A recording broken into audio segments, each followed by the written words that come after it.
Morning. Denise Bramble, morning. Roxanne, morning. Thank you for my broom sweeping time, indeed.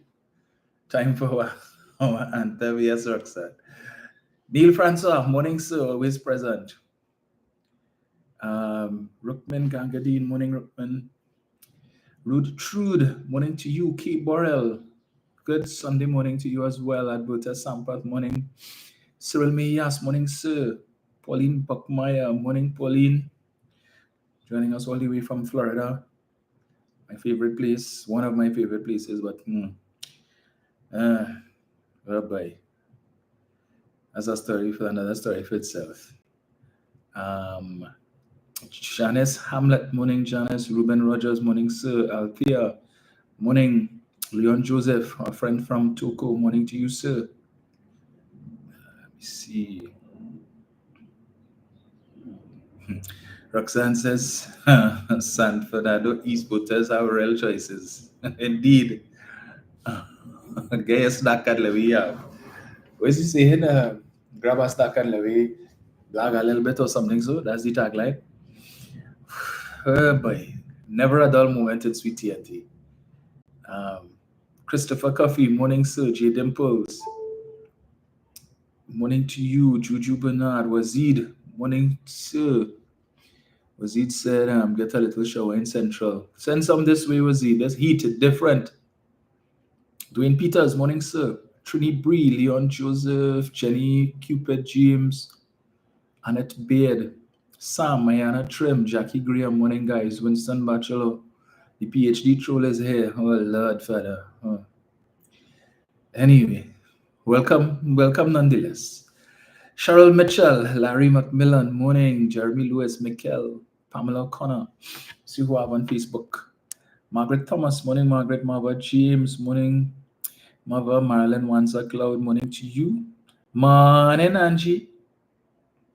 Claire Carrington, morning. Brian Johnson, SC, morning, sir. Deanne Charles, morning, Deanne. Patricia Comina, morning to you. Sarah Richards, Harold Lee, morning, folks. Jenny Joseph, morning, Jenny. Angus Joseph, morning to you.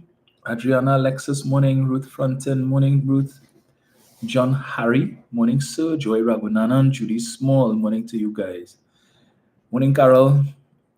Carol, that son need to take a back seat, you know. Different. Claire Irish, morning to you. Nicole Caesar. Joy Ragunanan, John Harry. Who else is there? Who else? Nicole Sherwin Humphrey, morning to you. Alison Boyce, Charles Jack, morning, sir.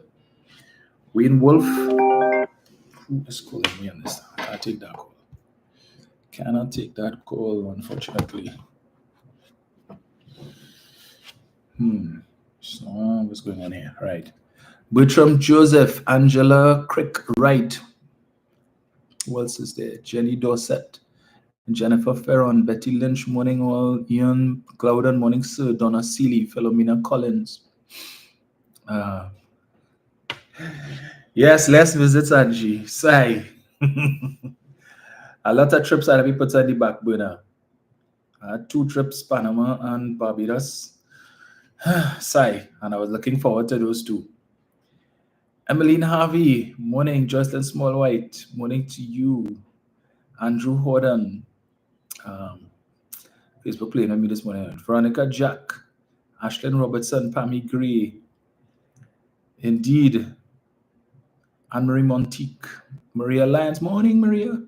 Delano James, Andy Torres, morning to all of you guys. Apologies for, of course, starting late today, but, you know, I decided to do a little solo campaigning. You know, you're just driving along, and I said, let me jump out my car and introduce myself to some of these folks, just in case we don't get to pass back this way. So I also have some relatives living on that street, and I end up with a shovel in my hand, shoveling gravel. Hard work that I've never done in my life. Lucy, June Austin, and June Huggins. Yeah. But anyway.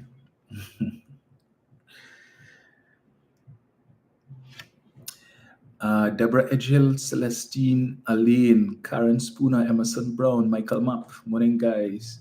Timmers, Dangerous, Shelton Lewis, Doreen Pear. Was that Erickson? All the resignations is a hooks. It's a comedy fest, Roxanne. Serious comedy fest. Can't be nothing else but that. So let me start, of course, with there's so many things to talk about, and I don't start late already.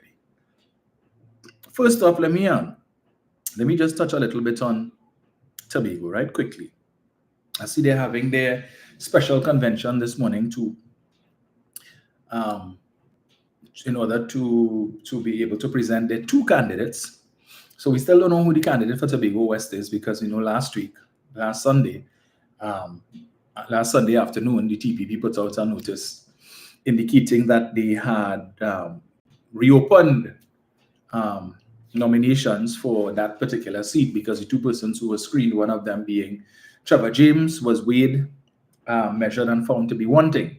So he's good enough to be a secretary for the THA, but he's not good enough to represent Tobago in the parliament.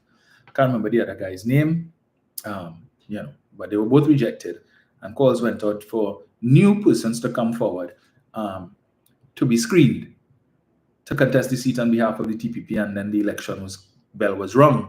So yeah, that kind of put a spoke in their wheel. So we know who the Tobago East candidate is. They had 6 nominees who were screened for that seat, and they came down. They were able to pick one. They were not so fortunate for Tobago West, and I don't know if it is because people running scared. They afraid of Shamford Kojo. We read and we're ready. So, but that's not what I want to talk about.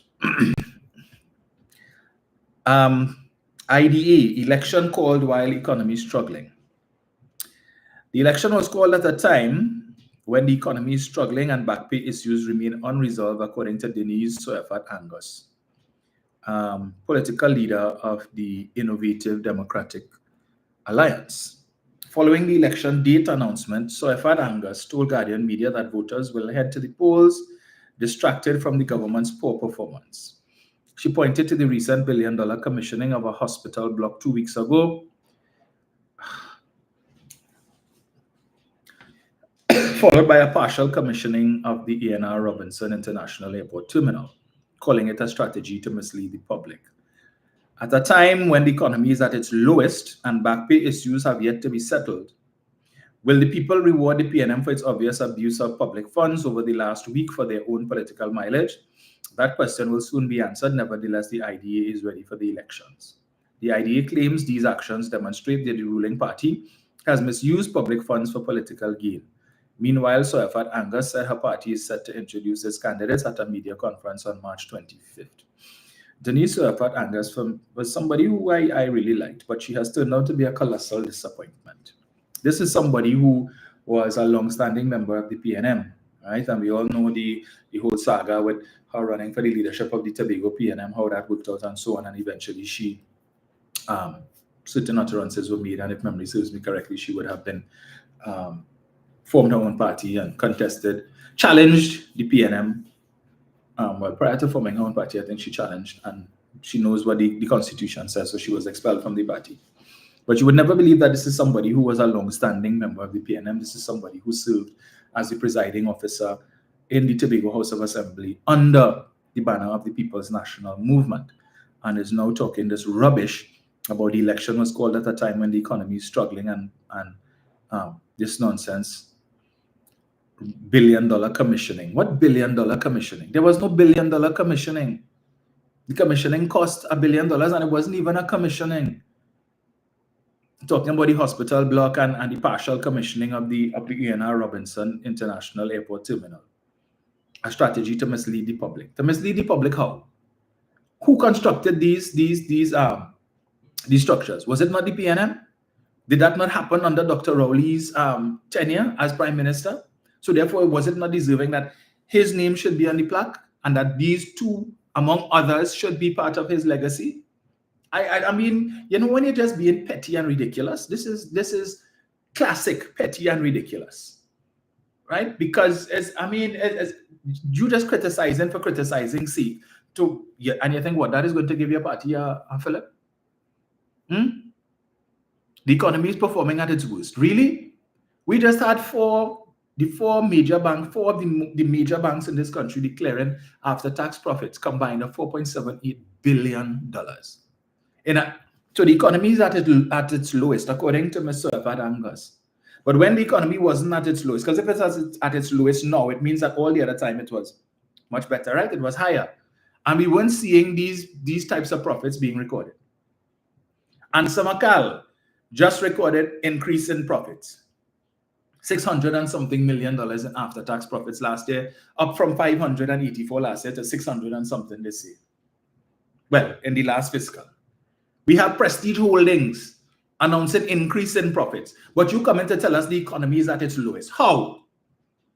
How do you achieve these things at a time when the economy is at its lowest? If the economy is at its lowest, then we're supposed to be seeing massive unemployment.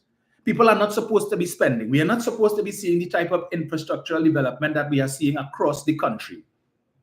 Which business owner, which sensible business owner will go and borrow millions of dollars or take millions of dollars from their retained earnings to come and build new malls and build new branches for their various fast food outlets and so on? They're not renting space, you know. They are actually building new buildings, which means we are here for the long haul. If it is that there was not demand for these things, how is it that Prestige Holdings could be recording these types of profits? If it is persons are not patronizing their restaurants at a time when the economy is at its lowest. And these people come and they make these generalized, ridiculous statements and ask them, please provide us with the empirical data to support that position that the economy is at its lowest. They cannot. Where is your data? Where is the evidence to come and say, well, look, this is what it was this is what GDP was in this year, in this year, in this year, or this is what we are basing our assessment on that the economy is at its lowest. This is what we do. You don't come, you just sit down in a press conference and talk a pack of rubbish, or the media call you for a comment, and yes, the economy is at its lowest. Really? When all around the evidence is to the contrary. But that is the nonsense that they like to talk. When I heard that on I-95 the other morning, I was so upset. But anyway, we know it's election season, silly season, and people will say all kind of rubbish. So to each his own. But still can't help them. Let me see if I get this thing here, boy. Just let me just get this here. Where is it? All right, let me get this. Just give me 1 second here, folks. Right. Let me just read this for the benefit of Miss Surfat Angus.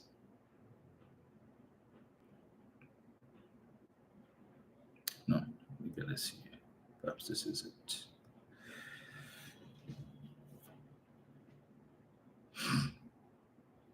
Yeah, there's the article I'm looking for. If it would just open. Right. This is an article from 2023. Amid business boom in Chaguanas, Mayor urges road network transformation. The growth of Chaguanas has been rapid, but Chaguanas Mayor Faiq Mohammed is hoping that this growth is not stifled by the traffic situation in the borough. In years past, many had looked to Chaguanas as a means to decentralize or shift the burden from Port of Spain and San Fernando. Many wondered if the borough could serve as a hub on the level of Trinidad's two cities. However, some 2 decades on from the opening of PriceMart, the subsequent development of Price Plaza has become the blueprint for what Mayor Mohammed has called the plaza capital of the country. This is the UNC mayor saying this, Chaguanas is the plaza capital of the country. A UNC constituency, but all of them complaining, oh, the economy is so bad and the economy dead and the economy in free fall. As a result, business investment has been flooding in. We actually have a lot of businesses coming into Chaguanas, and Chaguanas is expanding, said the mayor at the reopening of Rituals, Pizza Boys, Churches, Food Mall on the Chaguanas Main Road last Tuesday. Our city center, this main road is our city center, but we also have what I would say is a plaza capital as well. That's along the Nasalu Ramaya Road. There is a new plaza that is going to open soon on the strip near to Price Plaza. So you'll have extra plaza, Pennywise Plaza. Right next to Pennywise Plaza, there's a new plaza that is building, and I think just before Christmas or after Christmas should be opening, M6. The Chaguanas mayor also noted that another shopping development away from that strip is also expected to expand shortly. Yeah, there are new opportunities coming. Brentwood actually is opening phase 2 of its mall as well within Chaguanas, so there's a lot of business coming into Chaguanas. With nightlife spots like Avala, Woodford Cafe, and the Lazy Lizard consistently drawing crowds on par or surpassing those on Ariapita Avenue. So what are these people spending when they go to these nightclubs? Monopoly money? Pesos? All of them who talking rubbish about the economy and the economy bad. But the return as well of a Cineplex to Price Plaza following the opening of Sin Central last month, or Cine Central, the mayor has been buoyed by what has been consistent investment by the business community in the area. This has not been limited solely to commercial activity. As he pointed out, there have been several residential developments in and around the borough recently as well. And we know we have many businesses, but another factor that you have to consider, even though we have a lot of businesses, we have a lot of development. Home development. Developers are building houses, single units. Basically, Chaguanas is the place people want to live and do business in. And our population is growing tremendously and decentralization may come. But that is why I'm saying we need the government to intervene. People are seeing the value of investing in Chaguanas, and we need the government to see the value and invest in Chaguanas. But he admitted this great expansion has only placed greater strain on the road network, and traffic problem needs to be addressed. This is the mayor of Chaguanas. He's not PNM, right? This is UNC. He's telling you, business booming in Chaguanas. The people in Chaguanas, developers, and so on, them don't know nothing about no flat economy, or no dead economy, or no struggling economy, or no economy in free fall. Apparently, they didn't get that memo because they invested in tens of millions and hundreds of millions of dollars in Chaguanas. But the economy bad. Hypocrites. I would love for him to mount one of the platforms when the campaign really starts up and come and talk nonsense about the economy bad, so we can remind him of this. But anyway, enough of them. Well, we're coming back to them, but on a different scale. So the election bell was rung last week, and the UNC say we're ready. We've been ready. Long time. PNM feel what they catch you. We're ready for this election, because after all, they've been call the election for at least the last 3 years. Every time call for election. But they're ready. They're more ready than everybody else. But to date, we still don't know who the rest of their candidates are. They're supposed to unveil tomorrow night at their Monday night forum meeting. I think it's at Naparima College. So we know that today they're busy scrambling to see who they could put last minute, right? Making phone calls. So apparently, in their desperation, despite the fact that they tell us they are prepared, they're ready, we saw the political leader of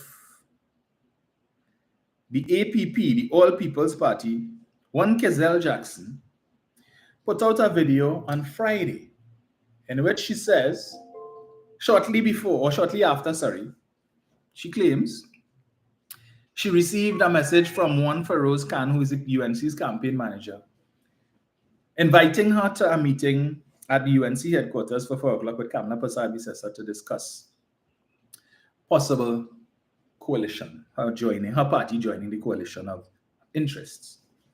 But she didn't just say it. In fact, she was able to show this message. Let me get this here. Right. So, let me just switch this here. So I'm seeing a lot of people saying, but show the message if it's a thing. Well, she showed the message. Apparently, they didn't see that. Okay, so let me get this here. Where is it? Right. So, let me pull this up here.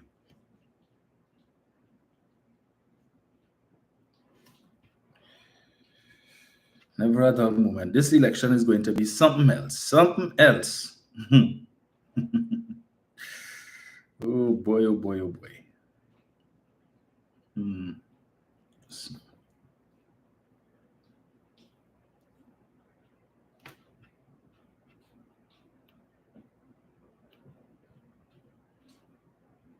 Tell the United National Congress that I, Kizell Jackson, political leader of all People's Party, say no coalition here. Now today, for those of you, let me come closer.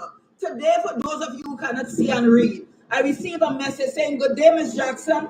The political leader of the United National Congress has asked me, Mr. Feroz Khan, National Campaign Manager, and our General Secretary, Mr. Peter Kanhai, to have a meeting with you at 4 p.m. at the UNC headquarters at Mulchan Siochan Road in Chaguanas. Tell Kamala I want to remove her.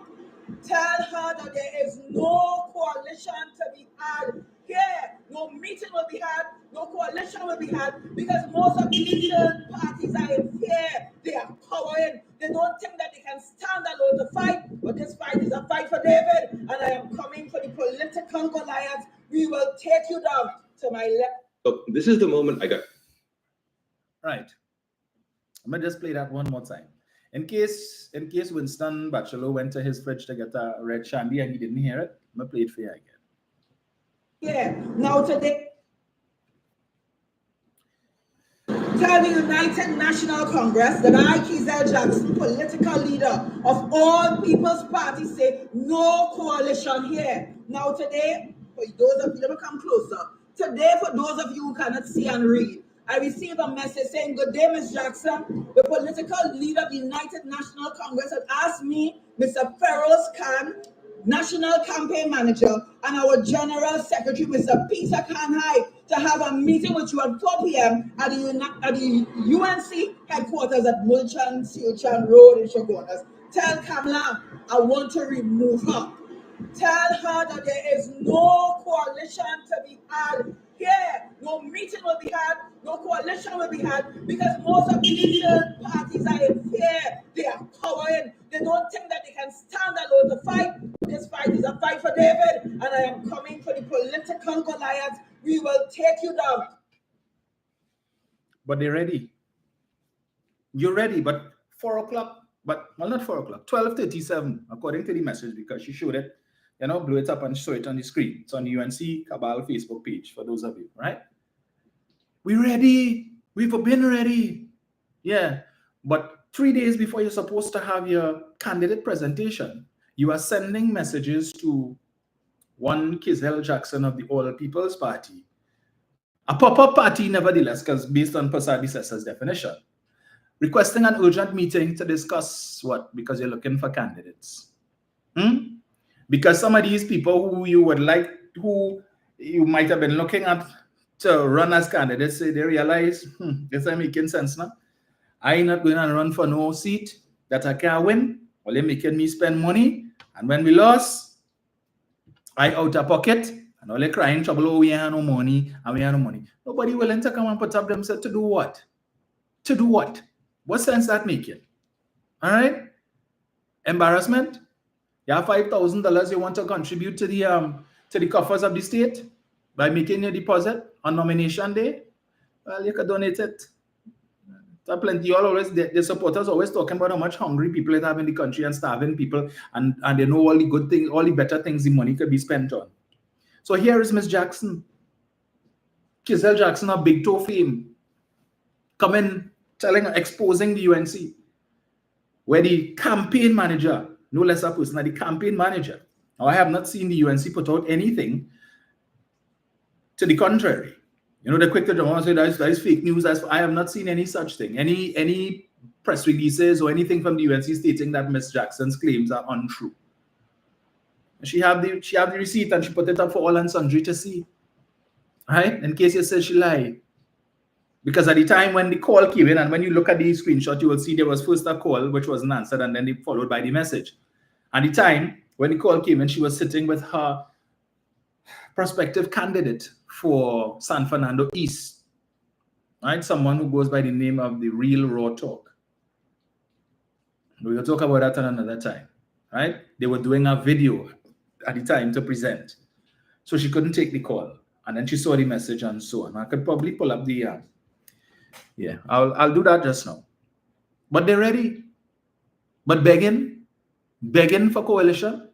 You reject Gary Griffith and the NTA. You don't want nothing to do with Gary. We went from the UNC will win this election alone.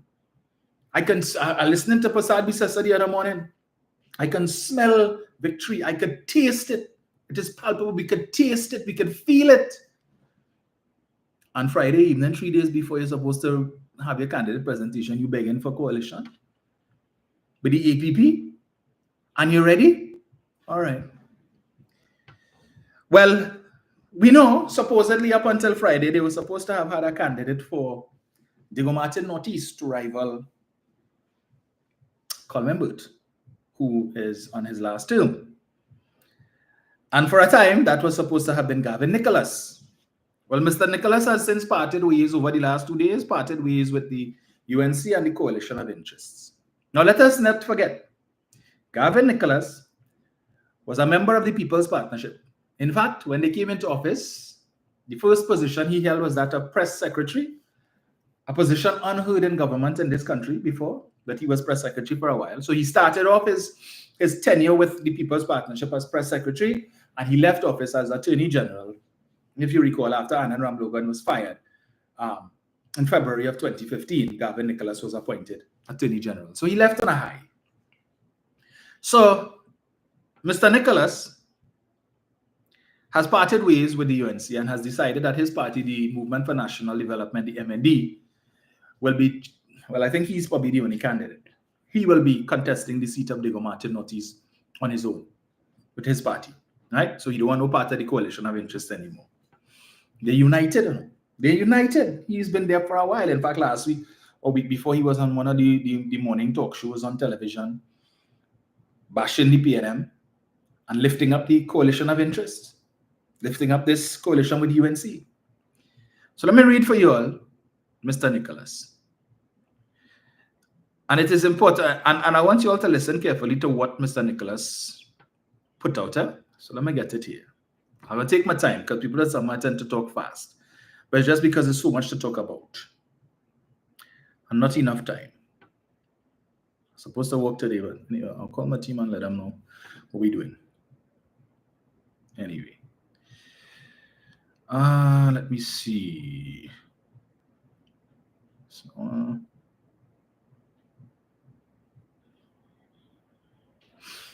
right. Well, that's another thing to address, but anyway. Right. Media release put out by Gavin Nicholas 1 day ago. As anyone who has been following me over the years will know, the development of Diego Martin and specifically Diego Martin Northeast has been a constant passion of mine. It was always my intention to contest Diego Martin Northeast in 2025, a fact I made known to the UNC leadership when they invited me to talks about a coalition of interest. So the UNC invited him. There was certain utility in the suggestion of working with the UNC as part of a coalition, particularly since there was synergy with a number of its manifesto policies, and it would have been a way of consolidating the votes in a difficult constituency. So he admits that. This is the part I want you all to listen to. Unfortunately, but not unsurprisingly, the UNC's leadership has chosen a path inconsistent with my plan for Diego Martin Northeast, and quite frankly, in my view, inimical to the interests not only of the people of Diego Martin Northeast, but of an entire country. While I am disappointed, I am not daunted. Neither will I sit here in Diego Martin and have anyone who doesn't understand Diego Martin Northeast facilitate further stagnation for another 5 years. As such, I will be using the vehicle, the MND. I will be using the MND vehicle to transport the hopes and dreams of people very dear to me forward into the brilliant future I envisage for us all. Living in harmony with another, where the constituency office is accessible to all, where the resources are harnessed for the development of agriculture, tourism, culture, sport, education, industry, and safety, is a dream that we can realize. I hereby call upon all right-thinking people of Diego Martin Northeast and anywhere in Trinidad and Tobago who share my vision for Diego Martin Northeast to assist me with this historic effort. Whether you are UNC, a disgruntled PNM, or any other political stripe, it does not matter. I am committed to working with you and for you, all of you, now and for the next 5 years. Feel free to contact me. All right. Let me go back to the part that I want to stress on. Unfortunately, but not unsurprisingly, the UNC's leadership has chosen a path inconsistent with my plan for Diego Martin Northeast. So he's saying it's unfortunate, but he's not surprised. I'm not surprised that this happened. Because basically you can't trust the UNC. That's what he's telling you, right? He goes on to say, the UNC's leadership has chosen a path inconsistent with my plan for Diego Martin Northeast, and quite frankly, in my view, inimical to the interests not only of the people of Diego Martin Northeast, but of an entire country. Remember, I just told you, Gavin Nicholas was a part of the People's Partnership. He was there for the full 5 years. All right? He endured. From press secretary to attorney general. For all that we know happened between 2010 to 2015, Gavin was there. He endured. He didn't leave, despite everything. All people who was leaving were getting fired. All the corruption, all of the chaos, all of the bacchanal, all of these things. He didn't leave. But he's telling you today,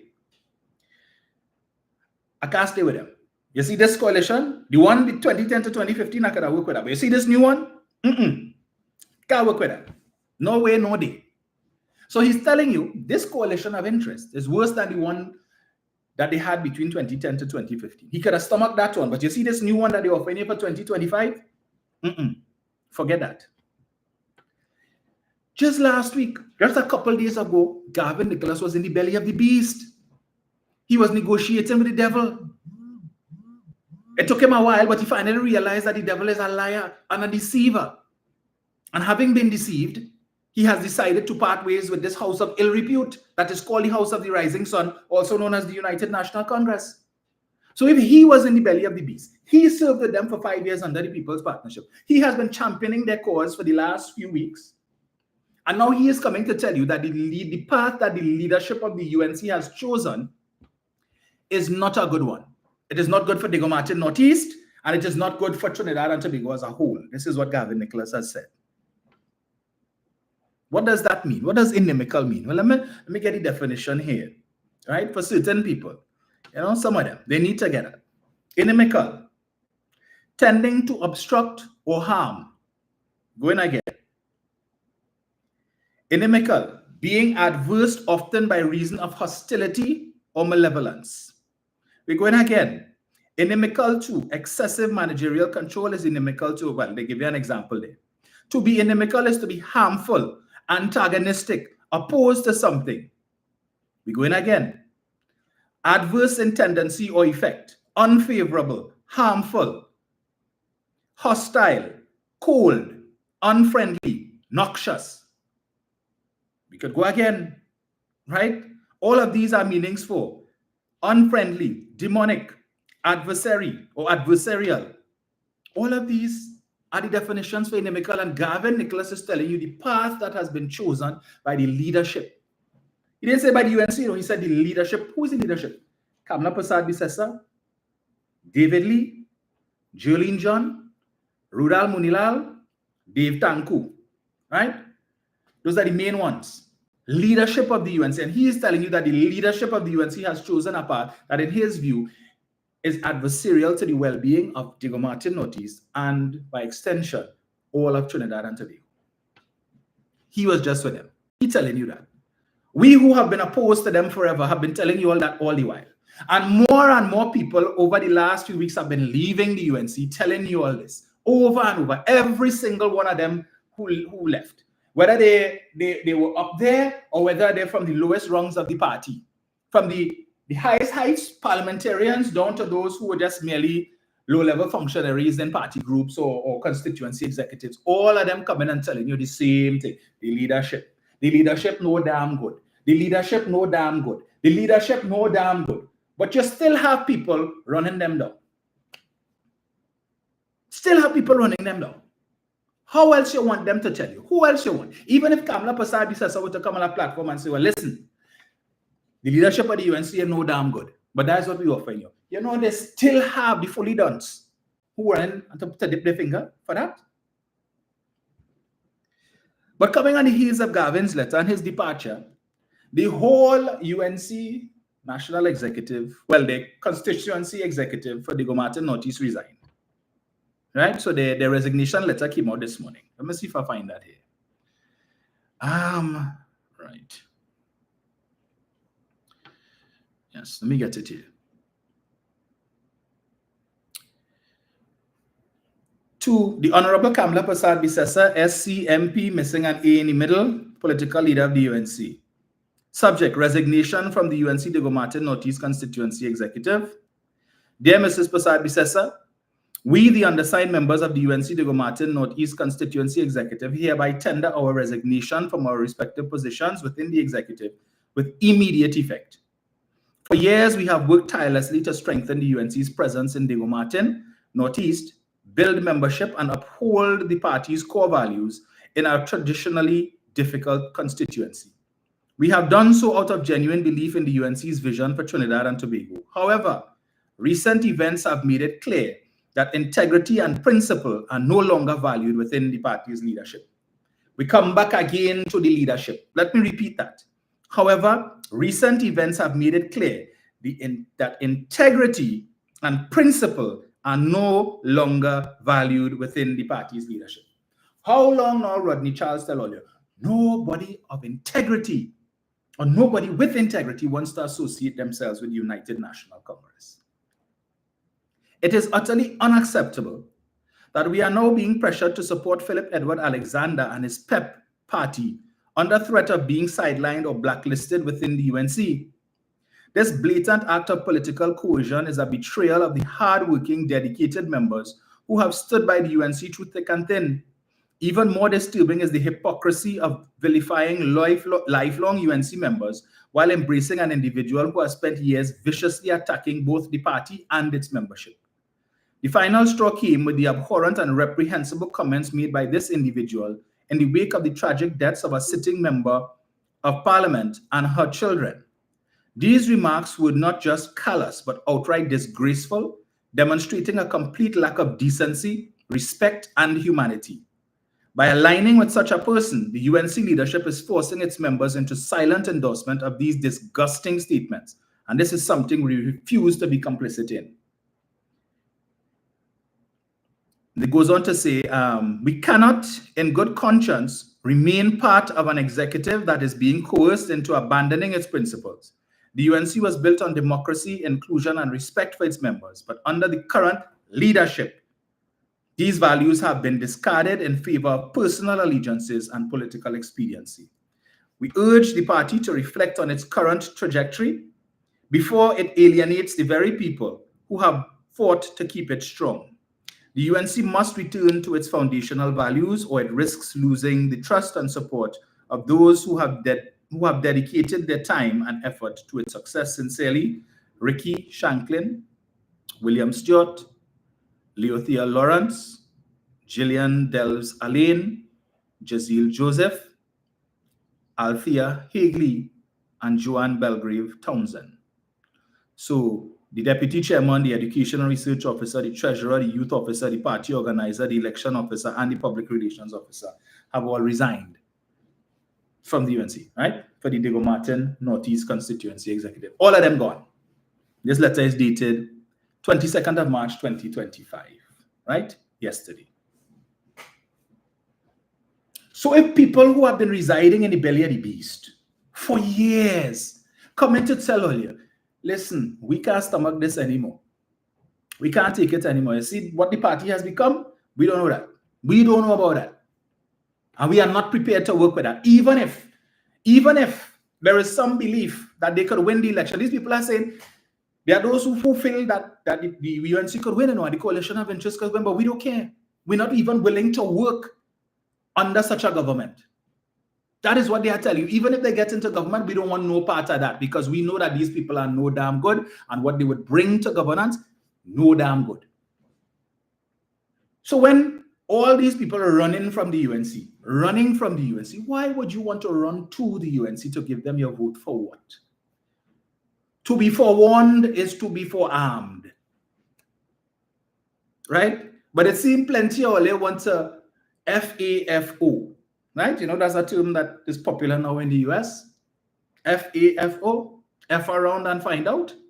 Plenty of people did that, and now they're finding out, right? So Garvin has left. We saw this gentleman from Faizabad left a couple days ago. How many more people do you all need to leave? They tell you they're ready, they're not ready. They're going and begging Kizell Jackson to come to form coalition of interest because they need candidates. They were caught with their pants down. They didn't think that the election was going to be called so early. So that's why they were dragging their feet. And as Dr. Rowley said, they're horse trading. Well, you come, and if you run for the party and you win, we'll give you this and we will give you that. But don't worry, even if you lose and we get into government, we will put you here. You'll get this ambassadorship, or we'll put you on this board. Or we can bring you to the Senate and make you a minister. All of that horse trading taking place. Because nobody has such faith or belief in the UNC that they will just walk in just so and say, yes, I want to represent this party because I believe this party will bring good governance. No. Hey, I hear all you looking for candidates, boy. I hear all you offering thing. What do you have for me? All you offering? Listen, my reputation on stake now. Where if you let us at all, I just come in just so? No. Sometimes people hear that I run and fall is pressure. Let me hear you. What are you offering? All right, okay. All right, we could talk. Because that's our starting point for negotiation. Hog trading positions. In the same way that they had to pay a man between 2010 to 2015 $11.625 million to leave his cushy job in First Citizens Bank to become the Minister of Finance. Nothing has changed. They have gotten even worse. And if those of us who are on the outside of that party, who have no affiliation, have never had and want nothing to do with that party, we could tell you what governance under them would bring. You now have people who have been there for a long time, many, many years, coming out and telling you this is what is what. We can't stomach it anymore. We try to hold on to what little shred of integrity we thought still existed in that party, but we realized that dead. So we don't want no part of that. We're going again. I'm going to put back on this thing here. Just a reminder for some people now. You know, some people need to be reminded sometimes. Let me get this here. Where is it? Right. You say good morning to Mr. Chance, Mr. Yates. Tamra cannot win. She is unelectable for all the people like her. They don't trust her, and they don't think that she is in control of her faculties, much less the party any longer. A few moments later. And therefore, we want to have a coalition of interests to see if we can work together. Hey, if you're not here yet, jump in your car, come now. We're going to rumble. People don't want nothing to do with the mandates. They don't want the UNC. They don't want them at all. Get that through their heads. UNC dead, they bust, they mash up. The whole party done. They mash up, it gone. That was Philip just a few months ago. Right? Philip Alexander, just a few months ago. I want to ask Philip, what has changed between then and now? All the things that you said about Kamala. She passed her expiry date. It's elder abuse. If nobody in her family can't tell her, hey, relax yourself. All of these things that you said. Has she gotten younger, Philip, in the last few months? Is she aging backwards? Did she find the fountain of youth? She taken Omega XL or something that could give her stamina? Yeah? That could allow her to run up a step in 5 minutes rather than 15? Last week, Sunday, when we had the presentation of candidates in Woodford Square, right? The staircase going up to the platform was a steep staircase. You know, similar to the ones when you're coming off of the ATRs, when you go, the planes they use for Tobago. Oh, who flies to Tobago, they know them steps are, yeah. And so you had to hold on to the railing and stuff, right? The steps are steep like that are probably steeper. But when the former 75-year-old prime minister showed up, he sprint up those stairs like if he was a teenager. Yeah? Sprint up those steps like if he was a teenager. I see Prasad Bisasa, who younger than him, walking up a flight of stairs that wasn't so steep to go on a platform last week, Sunday, for some Pagua celebration. And aside from her holding on to the railing, she still needed assistance from 2 people to climb up and to climb down. And she younger than Keith Rowley. As Philip said, that's abuse. That is abuse. The woman continues to degenerate. She is bent over. And still, she wouldn't let go. She wouldn't give up. Dr. Oli always said, do not fall in love with office. And he has demonstrated that he lived by that. He practiced what he preached. He said, don't fall in love with office. Where is he today? He has given up. He didn't have to. He was entitled to remain in that position as prime minister until November at latest. He bust out. Of course, we know the other side will say all kind of things because all kind of stupid talk they will come with. But anyway, chalk and cheese. Chalk and cheese. Nothing has changed. If anything, the UNC has gotten worse. The political leader has gotten worse with her utterances and people wondering if she all up there. She gave an interview a couple of years ago where she spoke about her childhood growing up and her mother and so on. Let's see, did I save that by? Calling people Mahani, Makaram and all of these kind of things. Talking about blood and 1 minute she liked the red and then she don't like the red. The other day she was in Parliament back in December. I pulled up the clip. I can't get it right now. She was wearing a red outfit. And when she got up to speak, a member of the government said, you're red and ready. She said, yes, red and ready. And red, she loves red and started telling about all the good things that red means. And now she's talking a different talk. So they wanted, Stuart Young had a press conference last week, and I have to hand it to Prime Minister Young. He good. He had patience like Job, just like his predecessor. Yeah? Patience. Because I was listening to that press conference when it got to the question and answer part. And I mean, I wanted to pelt my phone. Because I am listening to this press conference. The man came and he spoke on three issues, three very important issues. He made mention of the fact that one, election observers would be coming. The UNC has been calling for that for the longest while. You all would recall that the former prime minister would have indicated that he would have written to CARICOM requesting observers, regional observers. But sadly, said that is not enough. They didn't trust these observers on whatever it is because they're coming from CARICOM and that's Rowley friend. So they want international observers. Philip Alexander was calling for observers from the Carter Center. Prime Minister Young indicated that he has sent out a missive to the Carter Center requesting that they send election observers. They wanted others. He also sent correspondence to the Secretary General of the Commonwealth, Baroness Scotland, also requesting observers.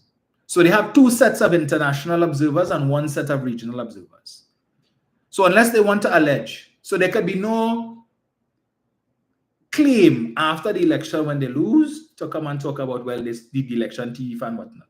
But you know, even in the face of granting them what they have been asking for, you still have supporters of the fully dones telling you, yeah, they're going and pay them observers.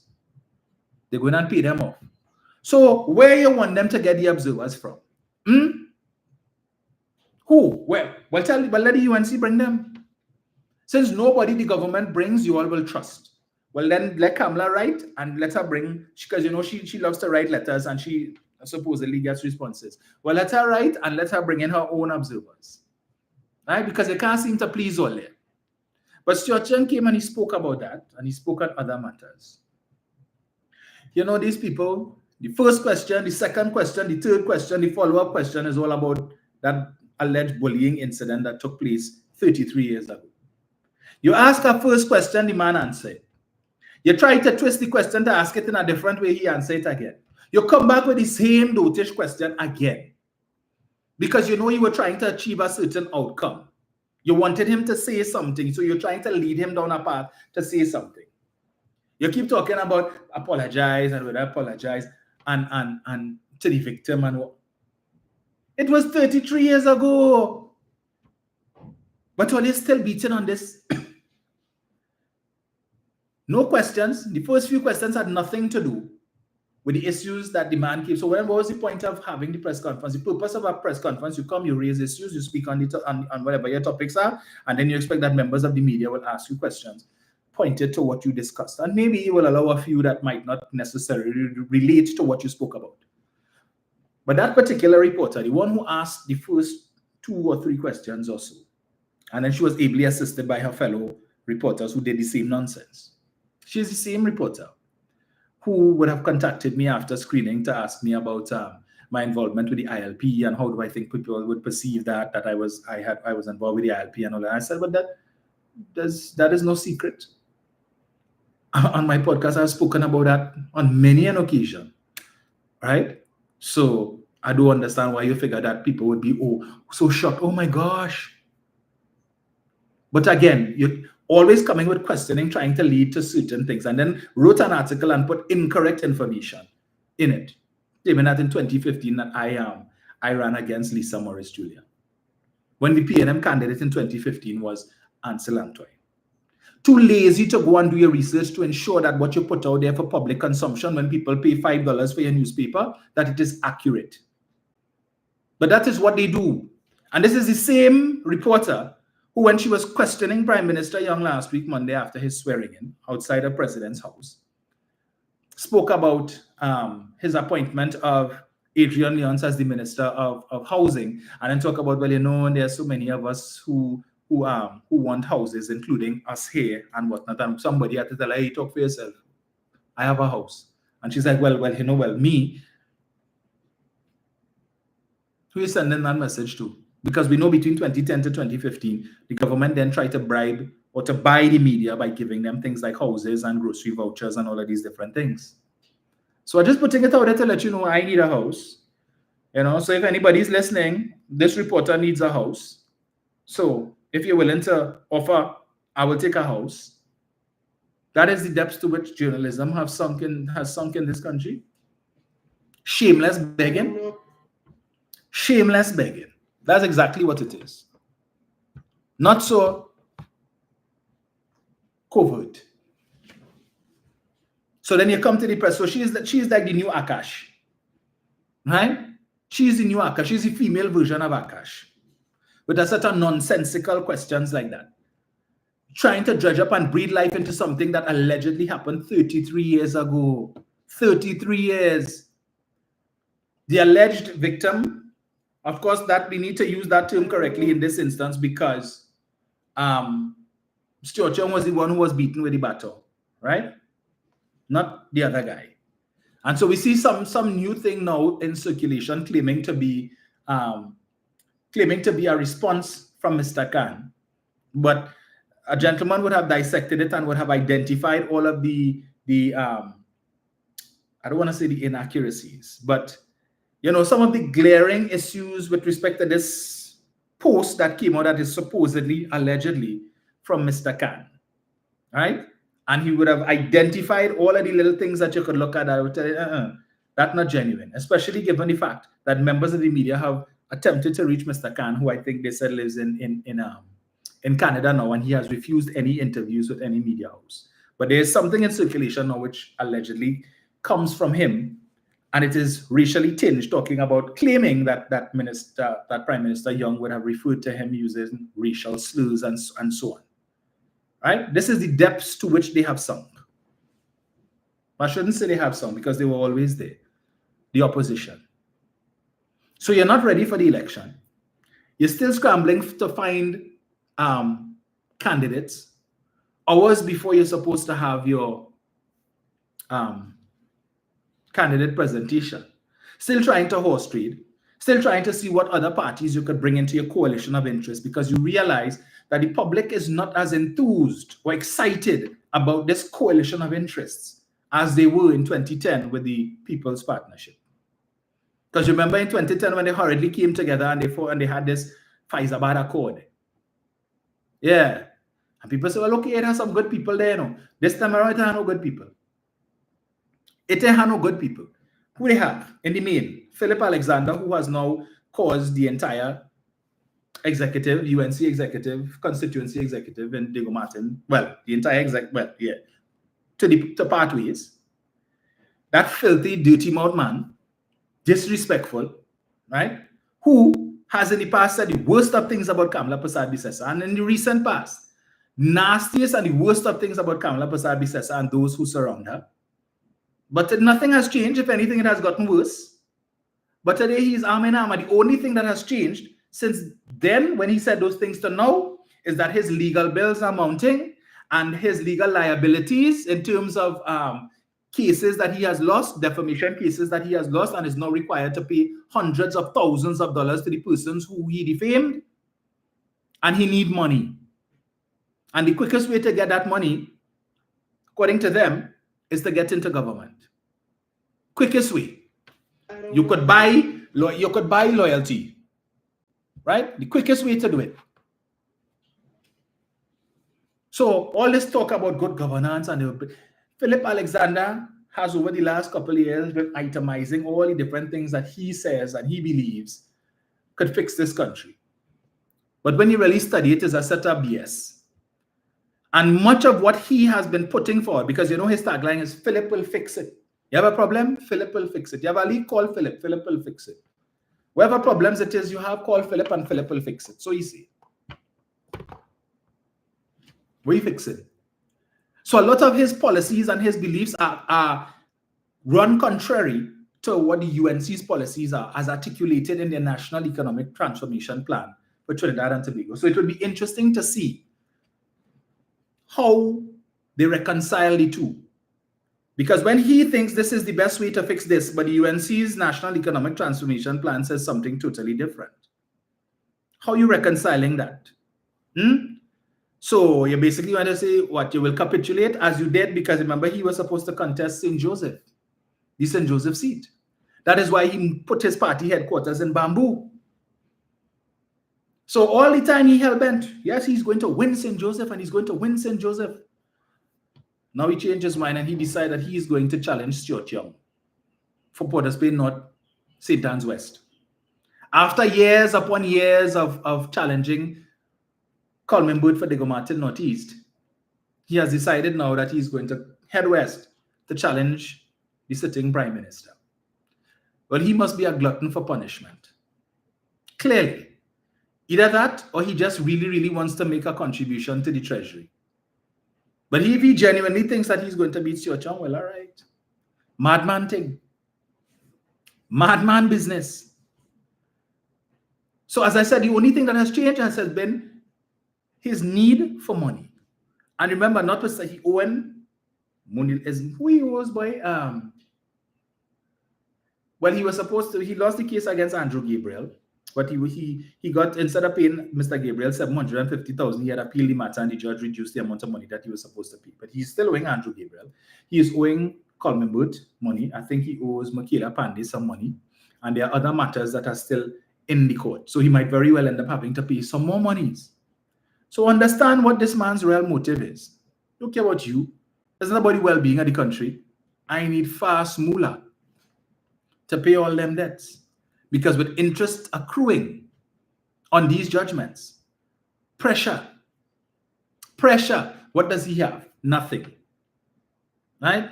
Failure nappy, fail at everything that he has put his hand to. He is king minus, right? Everything he touches fails. And that is why he has gone to the United National Congress. What could he bring of value? What ministry would Pasadbi Sessa put him in? What ministry would she put him in? Create a ministry? Well, remember, she plans to create ministries, new ministries. Jobs for the boys now.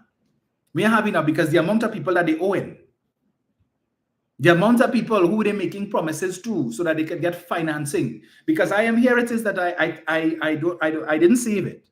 But I saw they put out a post yesterday, a press release, indicating that since November last year, they would have booked primetime spots for their advertising on television and radio. And now that the election bell has been rung, they are claiming that these media houses are now trying to renege on these, on having blocked these spots for the UNC, because now we have an election in the air, and therefore they need to be able to even the playing field, right? So they are calling on these media houses to honor. And the question must be asked: where they get that money from? Where did the UNC get that money from to block all those time slots? And why did they choose this particular time period? Because if you truly believe, because if they're saying they're ready, and you got inside information that the election was supposed to have been called at this time, one would have thought you would have moved with greater urgency to find your candidates, to select your candidates. Because rest assured, during the course of today and tomorrow, before their candidate presentation, it is going to have anarchy in the house of the rising sun. Because persons who paid the $2,000 or the $4,000 or the $6,000 to be screened for 3 different constituencies, so they take a gamble. They say, well, if I get through with this one, I might get through with that one. So let me throw my hat in the ring for more than one. And who went and take the little kakada and bring it, because UNC is the only party, it seems, that charges people to come before the screening committee. The PNM don't do that. You want to offer yourself? Get a party group to nominate you. Come and present yourself to the screening committee. It costs you nothing. Save an except for the little money you spend on gas to come to drive to Balize House, or if you take a taxi or whatever. However, whatever way you come. But the party is not going to ask you to pay $2,000 to be screened. That is ridiculous. I don't know of any other political party in this country that does that, but it tells you they're thirsty and hungry for money. We know that they tax their councillors and their MPs and so on. They are required to pay a percentage of their monthly salaries towards the upkeep of the party headquarters and so on. Help pay salaries and what, as the case may be, for persons who may be working in the party headquarters. As I'll play for you just now, you will hear from Victor Charles or Victor Roberts here, how they are bullied to give a portion of their salary, right? So if that is the way they have to resort to getting money, where did they get money from? These time slots are not cheap. Radio time and television time, airtime is not cheap. So where they get that money from? When after 36 years, you're still homeless like the littlest hobo, knocking from pillar to post. Where that money came from? But they know to pass by Balize House and Mako park up in front of Balize House and run video and talking about $200 million and $150 million and all of that. But is any all who questioning where the PNM get the money from to build Balize House? Why are you all not questioning where the UNC get the money from? They're in opposition. Where they get the money from to be able to block all that airtime that they're claiming for now? They didn't know when the election was going to be called. So where they get that money from? I just asking, because they're still owing the PNM millions of dollars, as Dr. Rowley would have told you last week Sunday, from when they took the party to court and the EBC to court to challenge the results of the 2015 election. So millions of dollars. I think the PNM should try to levy on them now, because clearly if you have money to buy out airtime on radio and TV, you're supposed to have money. It's been 10 years and you have not paid the PNM. We need the money. Balize House has to finish. We could use that money to buy some material to finish Balize House. Help us out now. Where they get the money from? The supporters not interested in that. They're not interested to know where that came from. It can't be from your supporters. You can't come and give us the one cocoa that's full basket, because all your supporters balling the most, or they're suffering and they're eating grass and they can't afford to buy a whole chicken. They could only buy chicken foot. It's only the UNC supporters crying trouble. We're suffering and things so hard and we can't make ends meet, and you all are the ones complaining. So where your party getting the money from? Tell them to help you instead of wasting the money on ads. They should buy hampers and help all you who's suffering and starving and have no food to eat. Since you all always know better ways that the government could spend the money and they could buy more beds and help the poor and all of that, tell your party to use the money they're wasting on airtime to air such a dotish, ridiculous, lying ads. Tell them use that money to help all you who's suffering. That's what they should do if they really. Your leader always, oh, we love you, I love you. There will never be another leader like me who will love you as I do. That's how she shows the love. You suffering, you can't pay your bill. It's flambeau and petrol oil. That's what she should use the money to do to help you, instead of that foolishness. And such a lying ads. Imagine, before I play that, on my walk about 2 days ago, about 2 or 3 days ago. So I go to this, one of the upper middle class neighborhoods in my constituency. And I come upon this elderly gentleman. He's a retiree. And he says to me, I am a strong PNM, but he said, but I have concerns. I don't know if I vote in this year. I said, well, why you share your concerns with me? He said, well, there's 2 things. Well, there's 2 things he shared with me. He said, well, they have a little water issue. Not that they're not getting water. He said, but the water pressure and so on, and the concern there's a new HTC development that is coming up, and when those units are completed and they are occupied, that is going to put further strain on the water, the water pressure in the area. So don't worry, that will be addressed. But then he says to me, I am concerned about the elderly in this country who depend on the senior citizens grant. He said, not me. It doesn't affect me because I get my NIS, and I also get a pension, a very good pension from where I used to work, because apparently he was some senior manager or some senior executive in some private company. So his pension nice. So he says it doesn't affect me.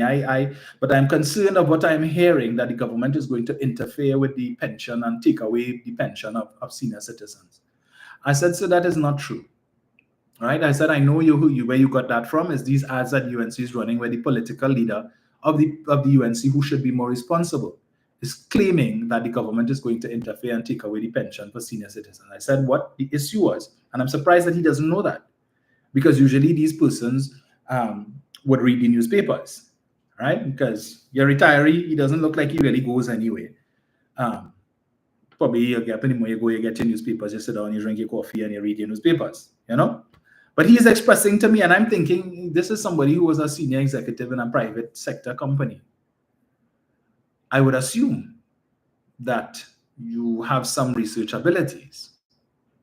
I don't want to think that in your latter years that such abilities would be diminished, albeit it's possible.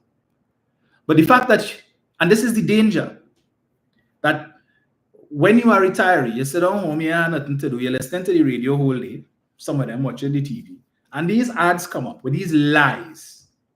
And they are hearing this thing over and over because they have it on repeat, and over and over and over. You keep hearing it and hearing it. And the response to it is not there.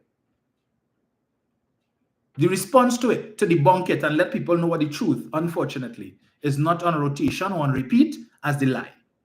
And so in the absence of that, in the absence of a platform that is debunking these lies that are being told in these ads that the UNC have been running, persons are starting to believe it. It is resonating with people who you would think would know better.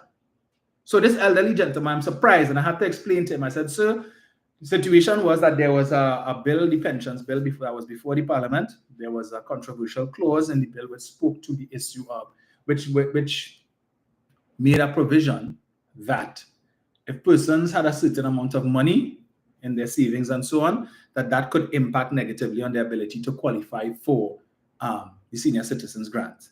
And I said the figure that was there was some $25,000 in savings, but that matter was addressed and the clause was removed from the bill, right? But there is no threat to person. And I said further, that particular clause would have applied to new persons who were supposed to apply, not to existing persons. I said, but there is no concern. That clause was removed, right? So that was addressed. But even in the face of me telling the guy that, you could still see, he's still saying it.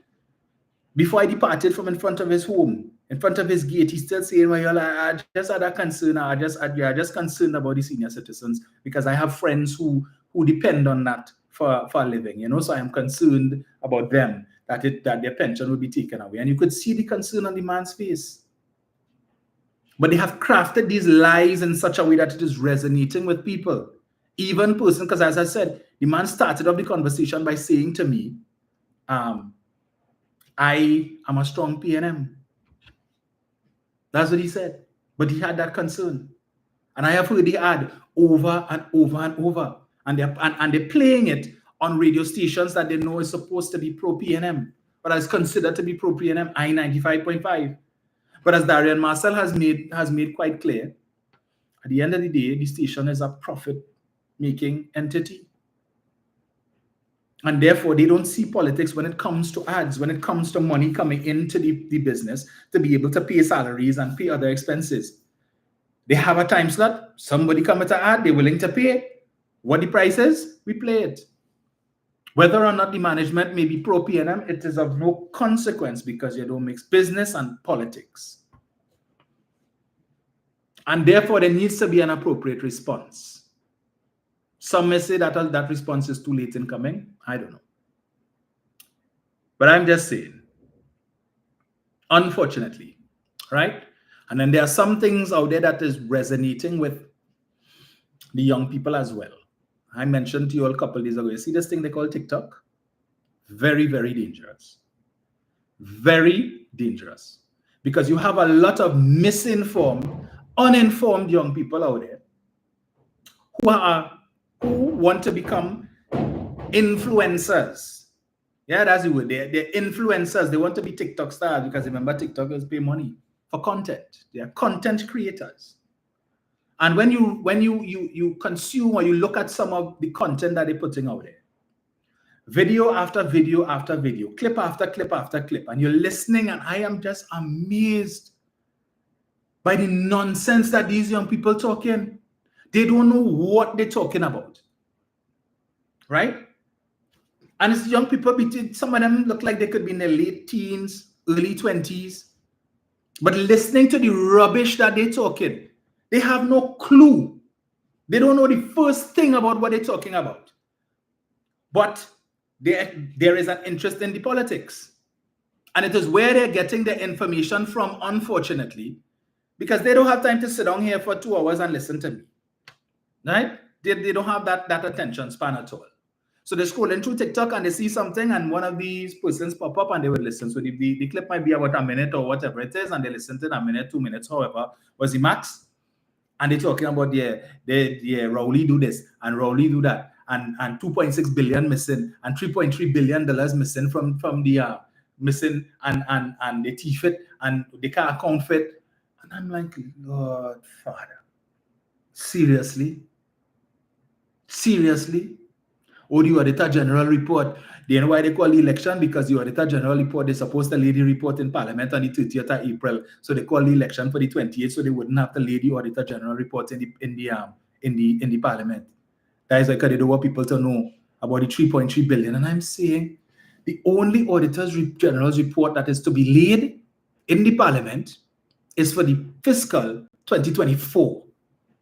Fiscal 2024 Auditor General's report has nothing to do with fiscal 2023 report, where the issue involving the understatement of revenue took place.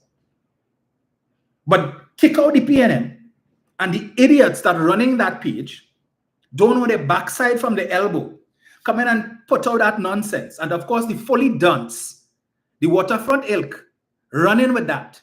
So they even come in the comments under certain posts from these media houses and talking this stupidness. Well, that's why they call the election, because they want the report due to lay in the Parliament. All of a sudden, they know about the Auditor General's report and deadline for laying the report in the Parliament. And as I simply had to explain to them, listen, there's only one outstanding report, 2024. Nobody knows what is in that report other than the Auditor General's department. All right? And there has been no understatement of revenue for 2024. That was for 2023, and that report was laid in the Parliament last year. And the special report that the Auditor General did after they completed the extensive audit, the 4-month audit, coming out of which the senior auditors who were sent to audit the Ministry of Finance with respect to this understatement, when they had their exit interview with the Ministry of Finance officials in June or July of 2024, indicated to them that they were satisfied with the explanation given for the 2.6 billion. Based on the documents that they saw and they examined and the explanation given, the auditors, the senior auditors, not junior, senior auditors, indicated to the Ministry of Finance staff, we are satisfied with the explanation given that there is no money missing. We understand now what happened. We have seen the documents. The issue we had the first time when we came in April, and the Auditor General gave us 1 week to audit this issue. And we just showed up at the doorstep of the Ministry of Finance. No announcement. We just show up.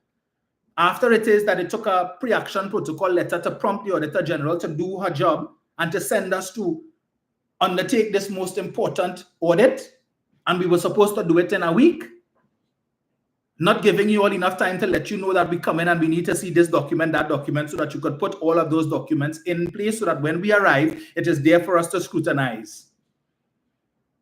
The other one, the extended, that the minister went to the Parliament in order to get 4 months extension. 4 months extension so that we, the senior auditors of the Auditor General's department, could come and audit and find that he thieved 3 billion or 3.3 or 2.6 or 4 billion or whatever is the ridiculous figure that the fully dunce want to tell you. So the minister stole 3.6 billion and then 3.3 billion, 2.6, whatever it is. realizing the Auditor General didn't pick up on the fact that he stole that money, and then he came to Parliament to ask Parliament to extend the deadline for the presentation or the laying of the report so he could give the Auditor General not 1, not 2, not 3, but 4 months. 4 months to come and audit to find that he stole 3.3 billion or 2.6 billion. Because he was concerned they didn't pick up on it, and he wants them to know a thief it. But all you didn't realize a thief it. So I was begging you for a couple months to come and do an audit to see that a thief 3.6 or 2.6 or 3.3 billion, but you ain't taking me on. So you know what I'm going to do? I'm going to send you a pre-action protocol letter to force you to come to the Ministry of Finance and audit the books to see that I stole 2.6 billion. Right? But then you're still not playing ball because you send your people for 1 week and they come, which was not enough time for them to do a proper audit to realize that I stole 2.6 billion. So I'm going to go to the Parliament now and seek an extension of 4 months so that your auditors could come and do a proper audit and find all the documentary evidence that is needed to show that I stole 2.6 billion, which I brought to your attention, which I told you I stole 2.6 billion. And I'm having trouble getting you to believe that I stole 2.6 billion. So I'll go in the full gamut, the full length, to get you to come and audit me to find the evidence to show that I stole 2.6 billion so you could go and report to the public, to the nation, that Carl Member thief $2.6 billion. And that makes sense to the fully dunce. And all now they're still parroting that stupidness. That making sense to them. But of course, you know, they're ably assisted by the political leader, irresponsible as she is, to be repeating that 2.6 billion missing. They're unable to account for it when she knows full well what the truth is. Because we know she's kept fully abreast of everything that is happening in the Auditor General's office. And I am sure that if there was any information, even the slightest shred of evidence to show that any money was stolen, the UNC would have gotten that and they would have presented it a long time. They would have been calling for a full police investigation. The only investigation they're calling for is, the Privy Council say, why Imbut not being investigated? And Imbut supposed to be behind bars. Even that they don't have a clue about. But for some reason, somehow, the propaganda seems to be populating the feeds of these young people, and that is what they're hearing. So what it says to us, we have a lot of work to do with respect to counteracting that, because it is resonating with these young people, and all they need is 2 or 3 of their same peers, misguided and misinformed as they are, to run on TikTok and do videos talking rubbish. Because as I told you all, my 22-year-old cousin who goes to Roytech, when she's telling me that one of her colleagues who is her age could come and tell her nonsense about he's to support the PNM, but money missing and all of this dotishness and the PNM this and the PNM that, and everything that she told me that he said that he has concerns with, I was able to debunk it. And I'm like, where is he getting this information from?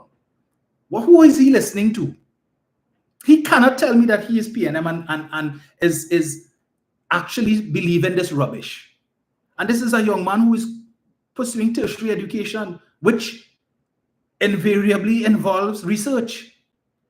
So you're so willing to just accept nonsense that you hear that you're not going to pick up your phone. Because sometimes people send me all kind of things, and the first thing I do, when it says somebody reached out to me and they said to ask me last week when it was announced that the election bell was rung, and somebody sent me a message on WhatsApp asking me if this is true and so on.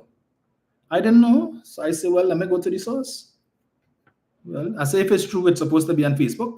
So I went to Facebook and I pulled up CNC3 page, because I said, okay, if that is so, an announcement has been made, CNC3 would post it, and sure enough, that is where I saw it. But I am not one to just run with things.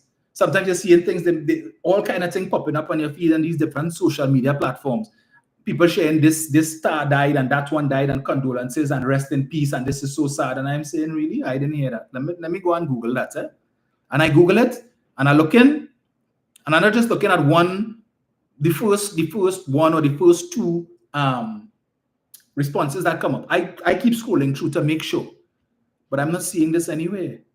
And people just sharing this thing without even checking it, without any concern for the embarrassment it could cause them that you're sharing this foolishness, and somebody will come in your comments and say that this is not true. Where you get that from? Fact check now. How difficult is that? But in this silly season, so that was just my concern. This elderly citizen, that is he expressing his concern. And obviously, this is conversations that he would have because he listening and he believe it.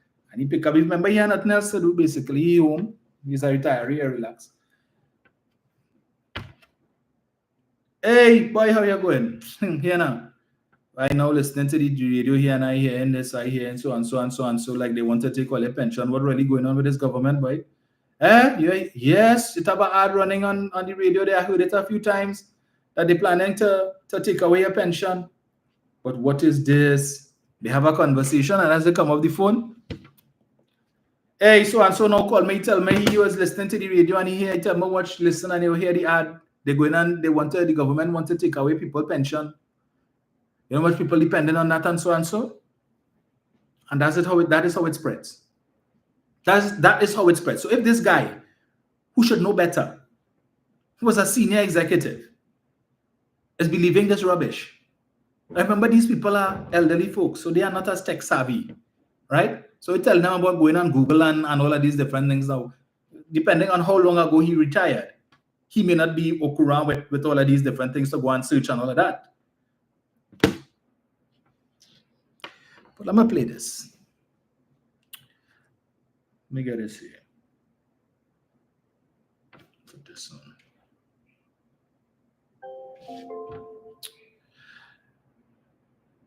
So, where is it? Just now. Right. Here, let me just play a little piece of this. There's so many things I have saved to play, but just this. There are people who, when I was an MP, used to collect food cards and had millions of dollars in bank accounts and had it on fixed deposits.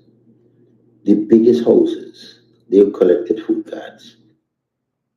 So I understand that there are people with millions of dollars who are given a senior citizen grant and still collecting it. And then that's Fuad Khan telling you that when he was an MP, 2010 to 2015, right? Millionaires receiving food cards. He's admitting it. He was part of the administration. So he knew that at that time, right? And he knew who the food cards were intended for. The vulnerable, economically vulnerable, right? Those who are in need. But he is telling you here, when he was an MP, 2010 to 2015, there were people receiving food cards, millionaires, they put in money on fixed deposit, they living in big house. When this administration came in and they decided to clean house, and they would have gotten rid of some 18,000 or so, they say, food card, because UNC always talking about it. I don't know the exact figure. That's what the UNC said. And they make it seem as if the government come in and they want to oppress the poor. And they take away the food card from all these poor people and they're suffering. Fuad Khan is telling you millionaires. You just heard him. Let me play it again. Just quickly. still collected. There are people who, when I was an MP, used to collect food cards and had millions of dollars in bank accounts and had it on fixed deposits. The biggest houses, they collected food cards. So the biggest houses, millions in the bank, but collecting food card. I witnessed that for myself between 2010 to 2015. Going to Massey stores in Maraval, right? The big one. And seeing a woman in front of me pull out her food card to pay for stuff, right? And then she walks out. And where does she go to? Brand new Mercedes-Benz. But she rocking a food card. But they like to talk about how he wants to make the rich richer. But Fuad Khan, who was part of that administration, you just heard him tell you that when he was an MP, what was taking place? And when this government tried to clean it up, to ensure that the people who get in the food cards who are getting the money on the food cards that are the ones who are deserving of it. Kamla Prasad Bisesa and Anil Roberts and others in the UNC try to make it look as if this government wicked and they don't like the poor and they oppressing the poor. They take away the food cards. Who was really making the rich richer? You hear he said, not me. It's not Keith Rowley said it. It's not Stuart Young said it. It's not Coleman Bird said it. Fuad Khan, who was part of that administration, just said that. But even though you would have some of them who listening here who supporting that party, here a man who they voted for, who was part of the government that they supported, telling you that this was happening. I know they'll do. They turn out their face. You just vex. Yeah, remember you went up against Kamla, but have the audacity to post ads talking about comments talking about them PNM and them they're so dotish. God himself could come and give them the evidence and they still wouldn't believe it. No, because you know they're bright. They could discern they are not biased. No, they vote based on issues. So only the PNM supporters is only vote based on race and Balize juice, but we are unbiased. Right? We take an objective view on everything and we vote only based on issues. We don't vote based on race. No. But when you lost the election in 2015, the most amount of nasty racist comments on social media came from who? Which party? 2020, the same thing. When you are lost, who was coming on social media and talking about put feces in doubles for persons of African descent? Who was advising and encouraging business persons of East Indian descent to increase the prices for persons of African descent? Who was doing that? Who was doing that? It wasn't the PNM supporters. No, but you all vote based on issues. And we want what is best for the country. And what is best for the country is to allow millionaires to have food cards. Allow the millionaires to have the food cards. And what we give the poor? Give them color me orange. $69 a day to paint buildings and tell them they had to pay for their uniforms. That's what we give to the poor. We saw, and it would have been revealed, and it's something that Brian talks about a lot, that revelation that came out with respect to how many thousands of food cards that could have been uploaded with as much as $30,000 at one time. How many of those were out there, right?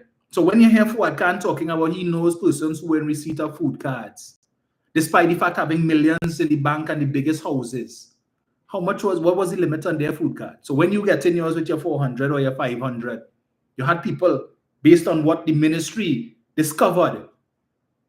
The minister discovered when they came into office in 2015, food cards to be uploaded with as much as $30,000. Right? So that is how you thief.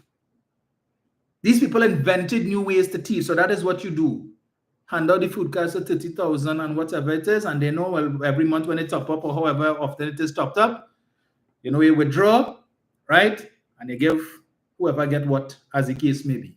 We heard stories about ministers who had credit cards, were using their credit cards to purchase stuff, and then you had contractors who would pay these credit cards for these ministers because you had to find ways and means to be able to hide the corruption.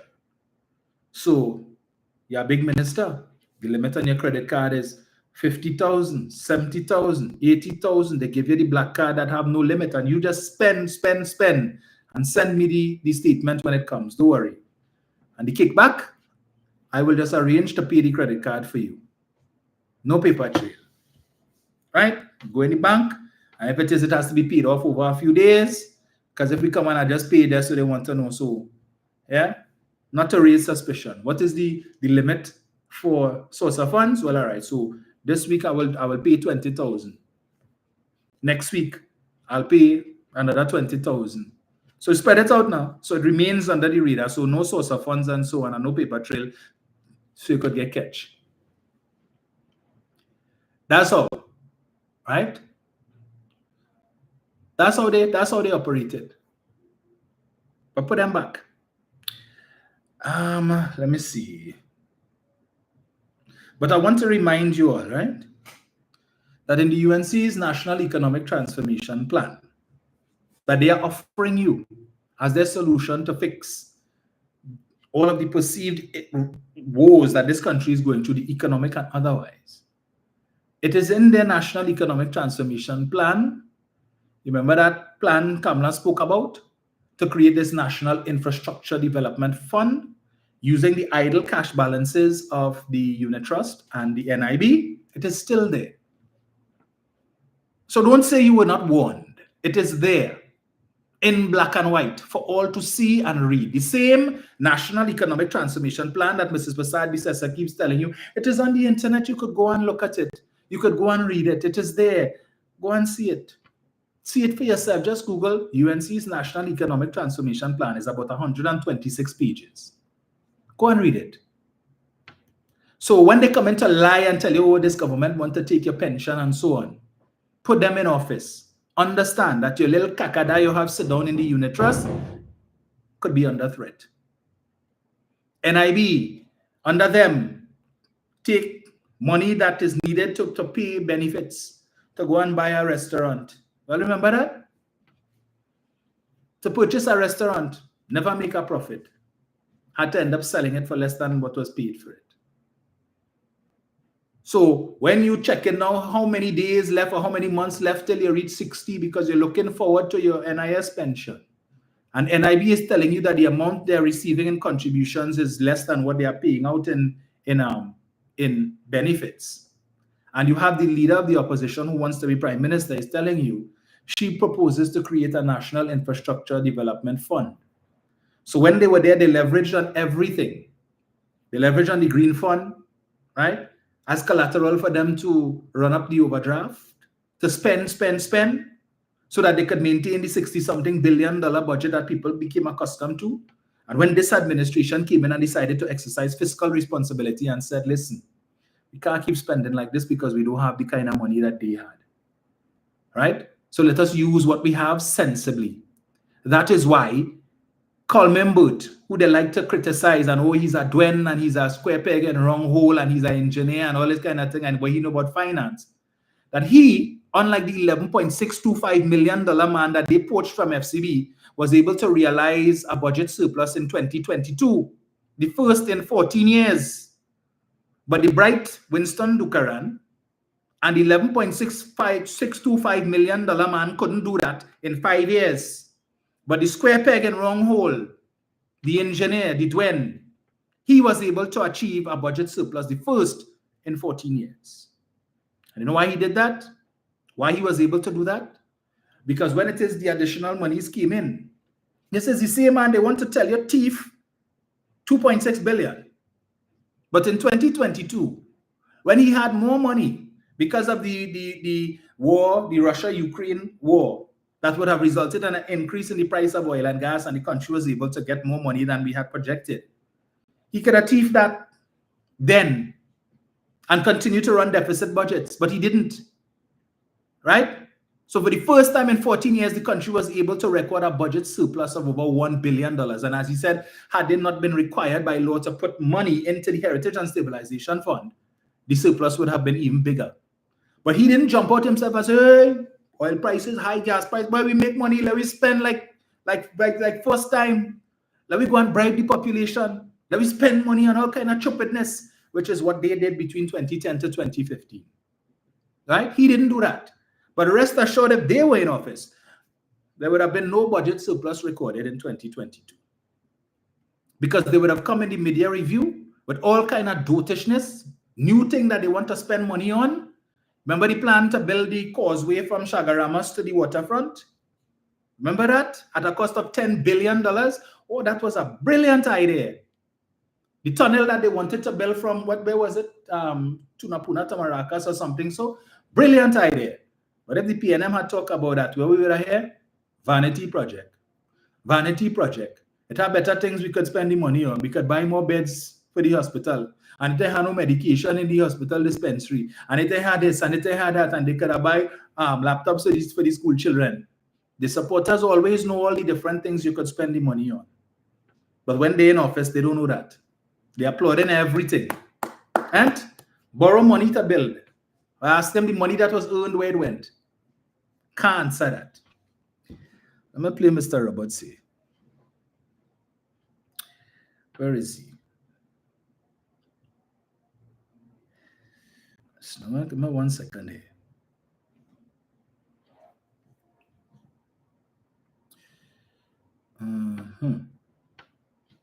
Bless good morning to all. So I now don't feed my tally pairs and this big pun all you see in there. But I want to deal with a subject matter this morning because for this week, I hear this party talking about bullying, talking about Stuart Young with some incident 33 plus odd years ago. And I really wondering if this party serious. I don't know. I wondering what really going on, because these people have the audacity to speak on bullying. Really? We in this party, we are bullied for everything. We are bullied because we contest an internal election. We are bullied to full maxi taxi to carry at Monday Night Forum and Pavement Report. We are bullied to sign standing orders for this party to take 10% from the last stipend that we get from local government. We are bullied for everything. You understand? So I can understand what nonsense every Monday morning is some idiotic topic.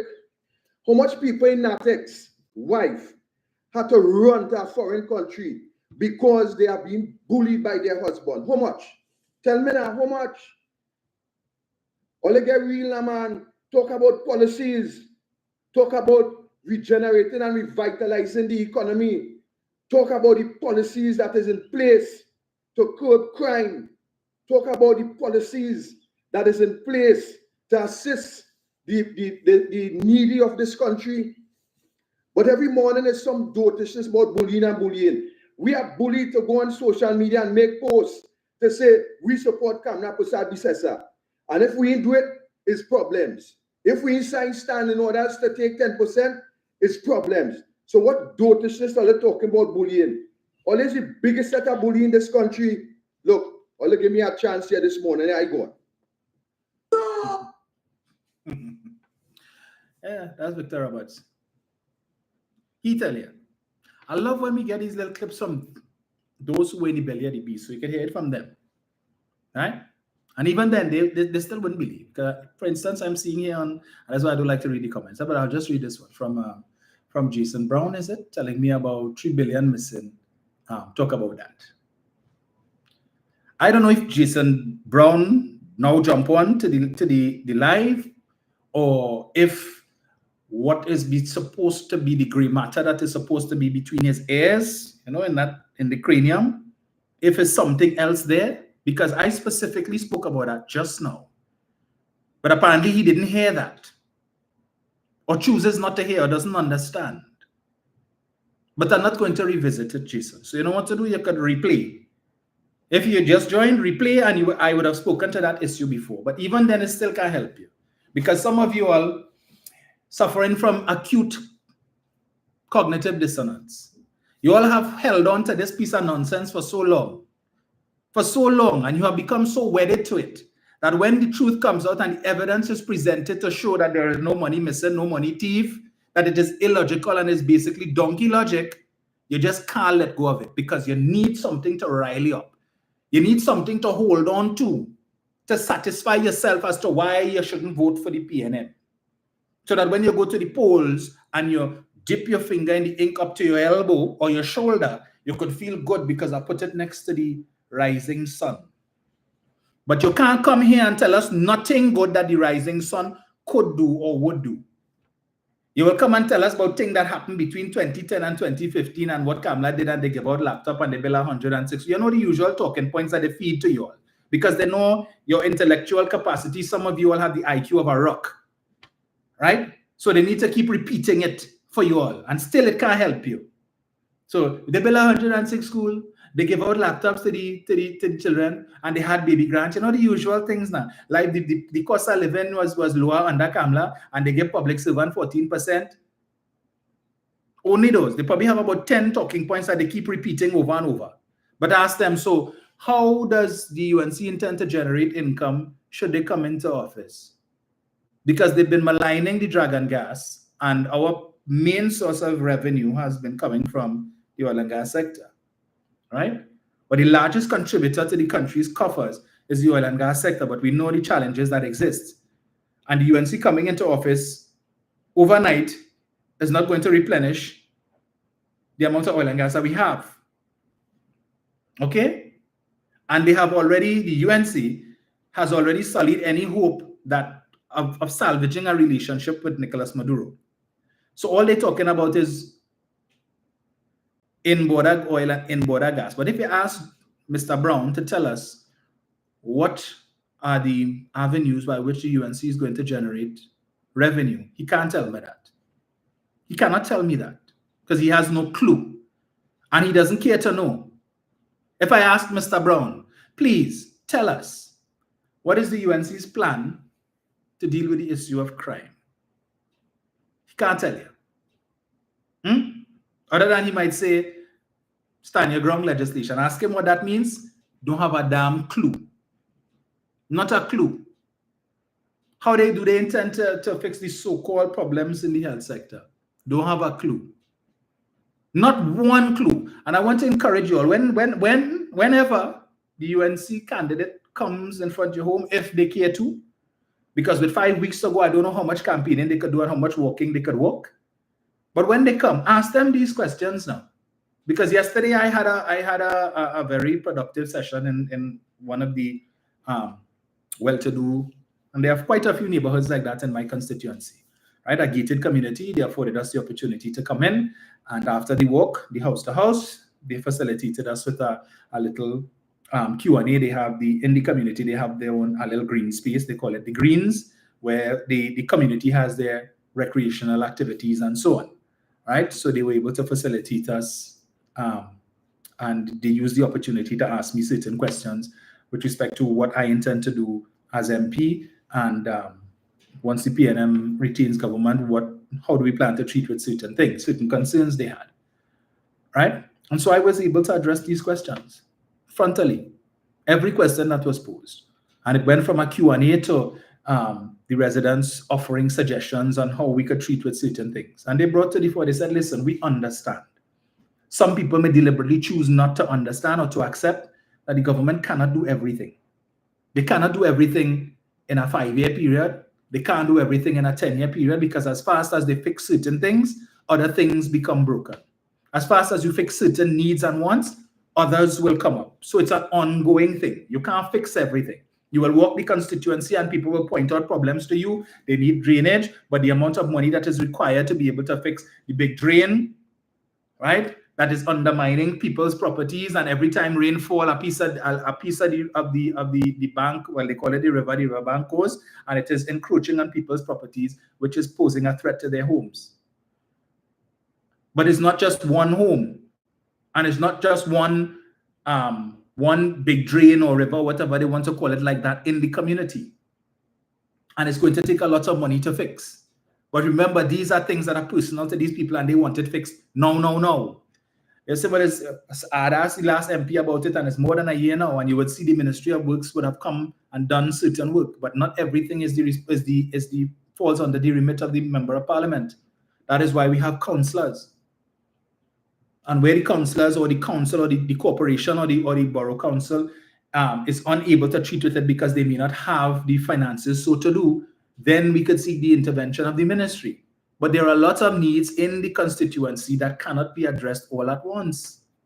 So, for instance, I was glad that a couple of my councillors came yesterday, and so they were able to address some of the questions that the persons asked, and one of my councillors would have indicated to them, listen, the challenge that we have is sometimes the borough would request X amount of millions, and the ministry will tell us, okay, you all can't get that amount of money because we don't have that much money this year. Because you want 21, we could give you 11.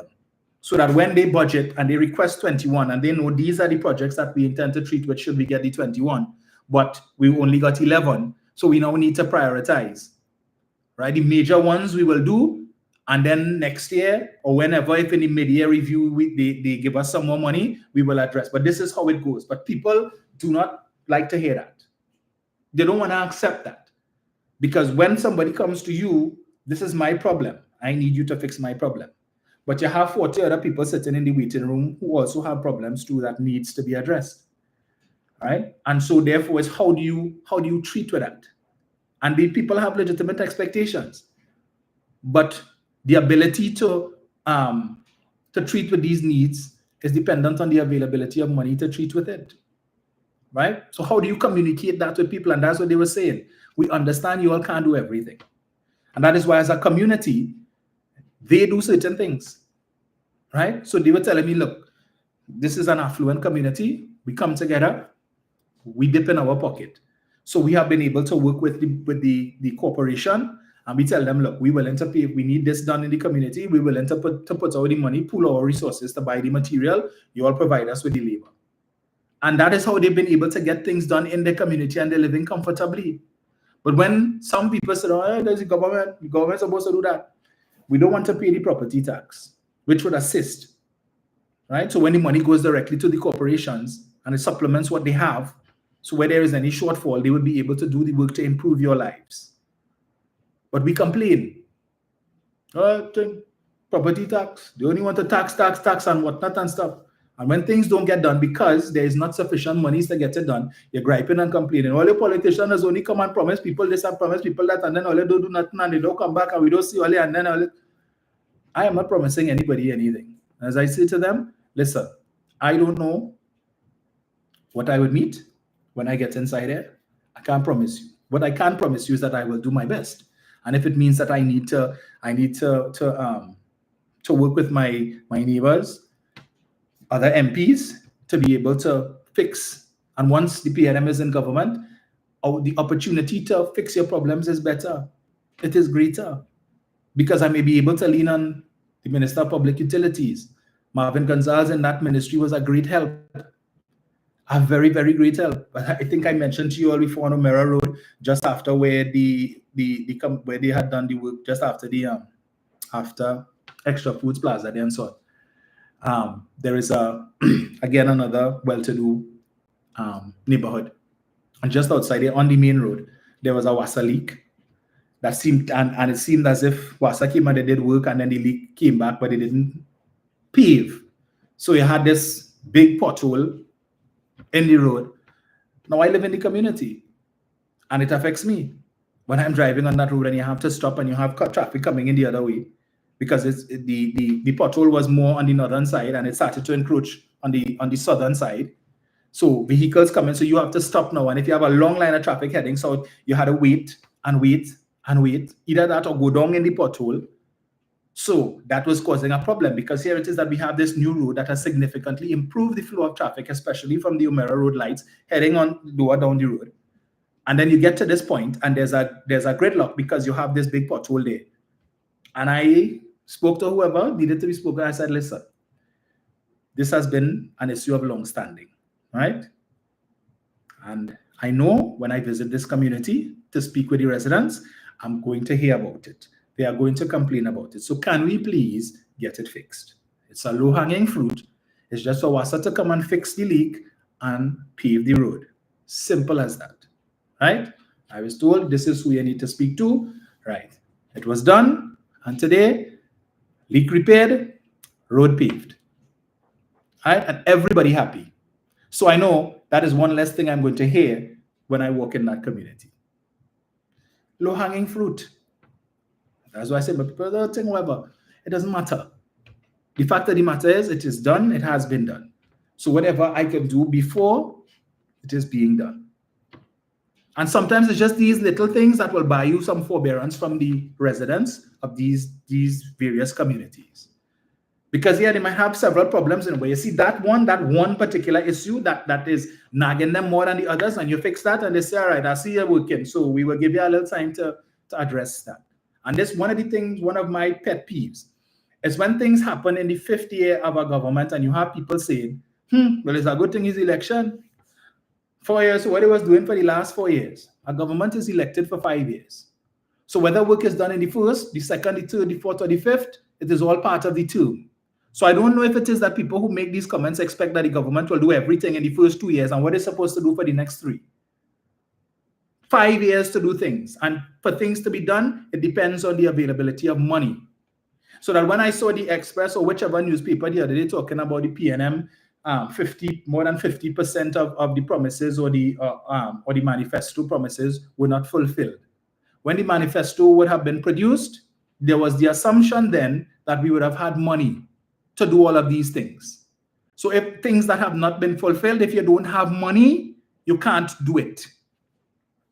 You cannot do it if you don't have money. So it is not that the government made promises in a manifesto and deliberately went about not fulfilling it.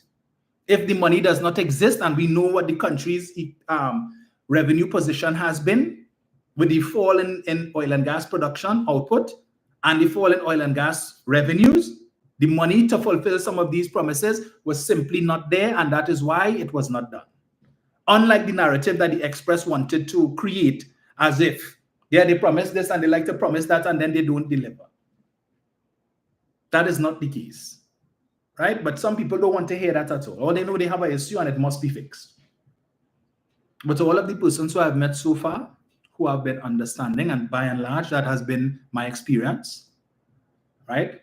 So a lot of the things is things that I consider to be low-hanging fruit.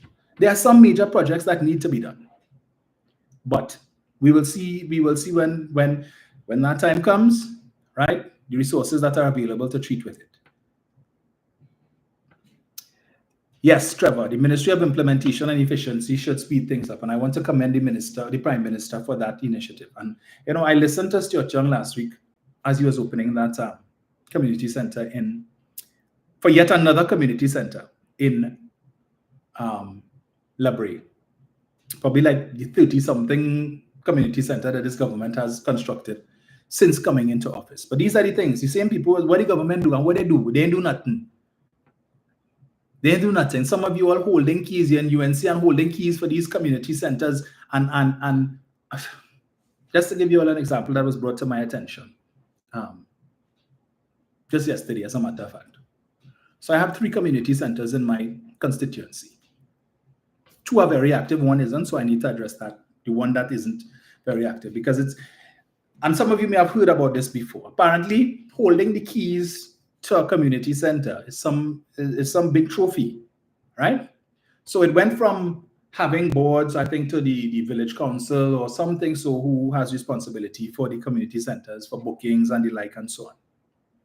And it has been the norm, as has been brought to my attention, that the EBC would normally use these community centers as returning offices. So, for instance, when on nomination day, when you have to go to, the candidates have to go and file their papers and so on. So these facilities are used. And it's not the entire thing. They might just use an office or 2, as the case may be.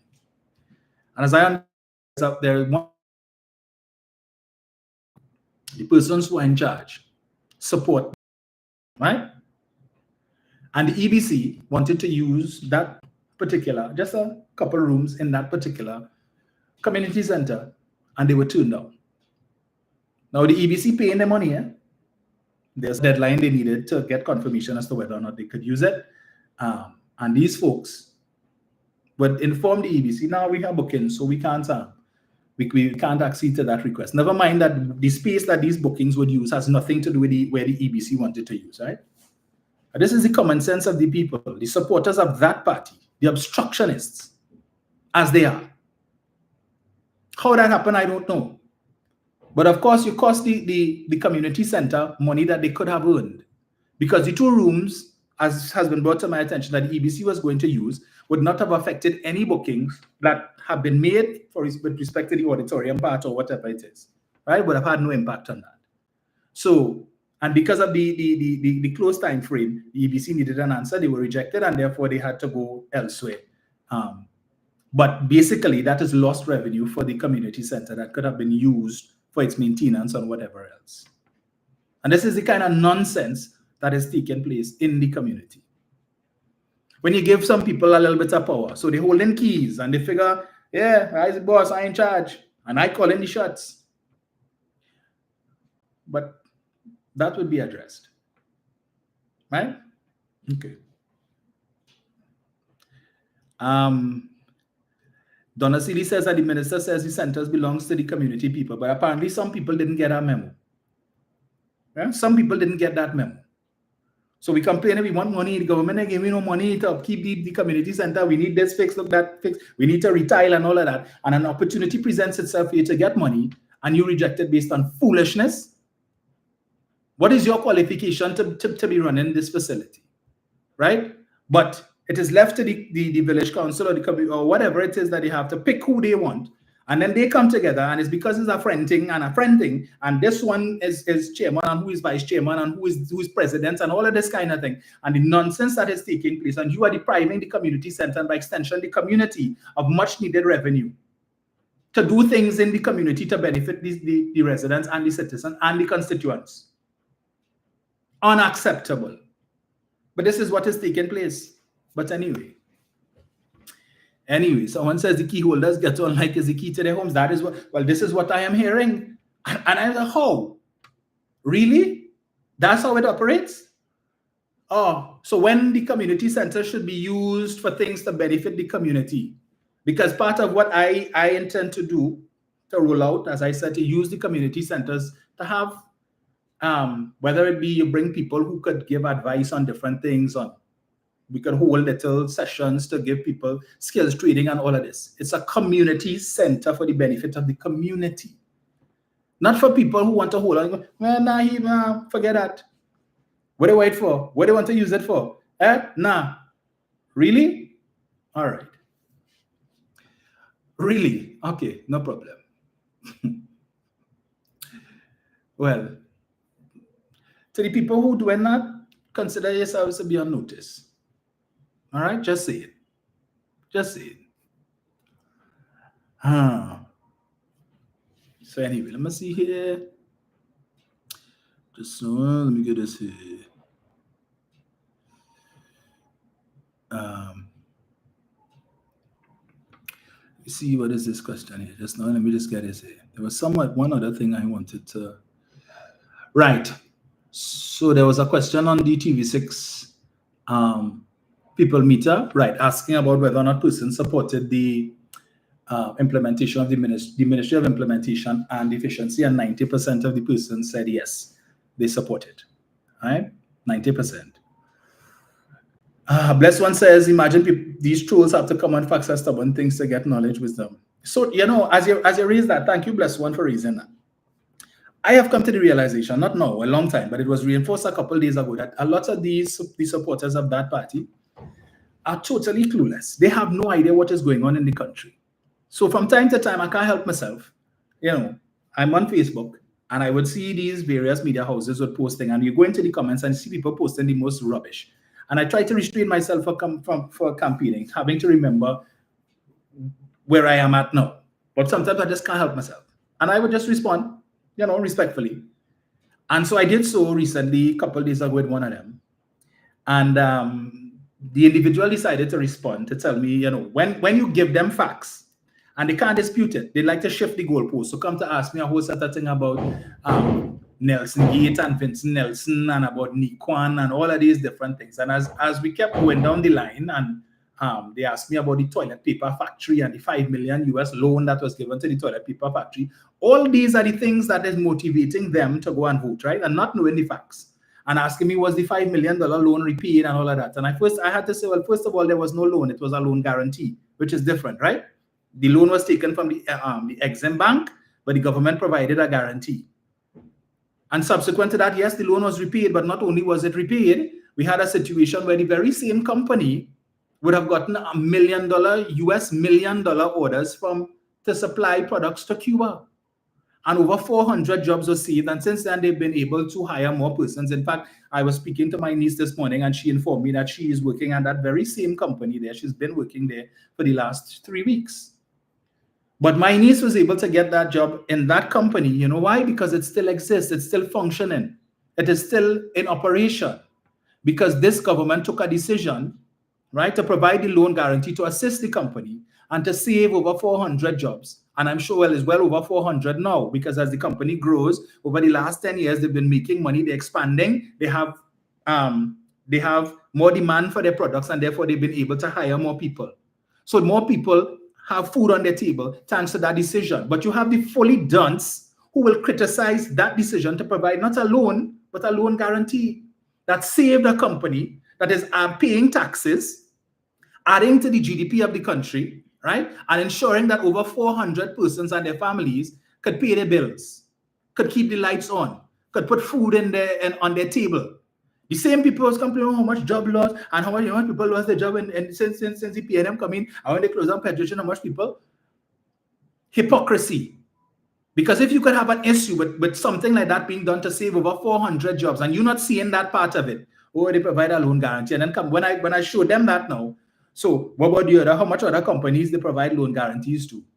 And all I simply had to do was to go and pull it up and show them where in 2022, the government would have provided a $500 million loan guarantee facility for small and medium enterprises in this country, where the government was guaranteeing loans of up to 80%.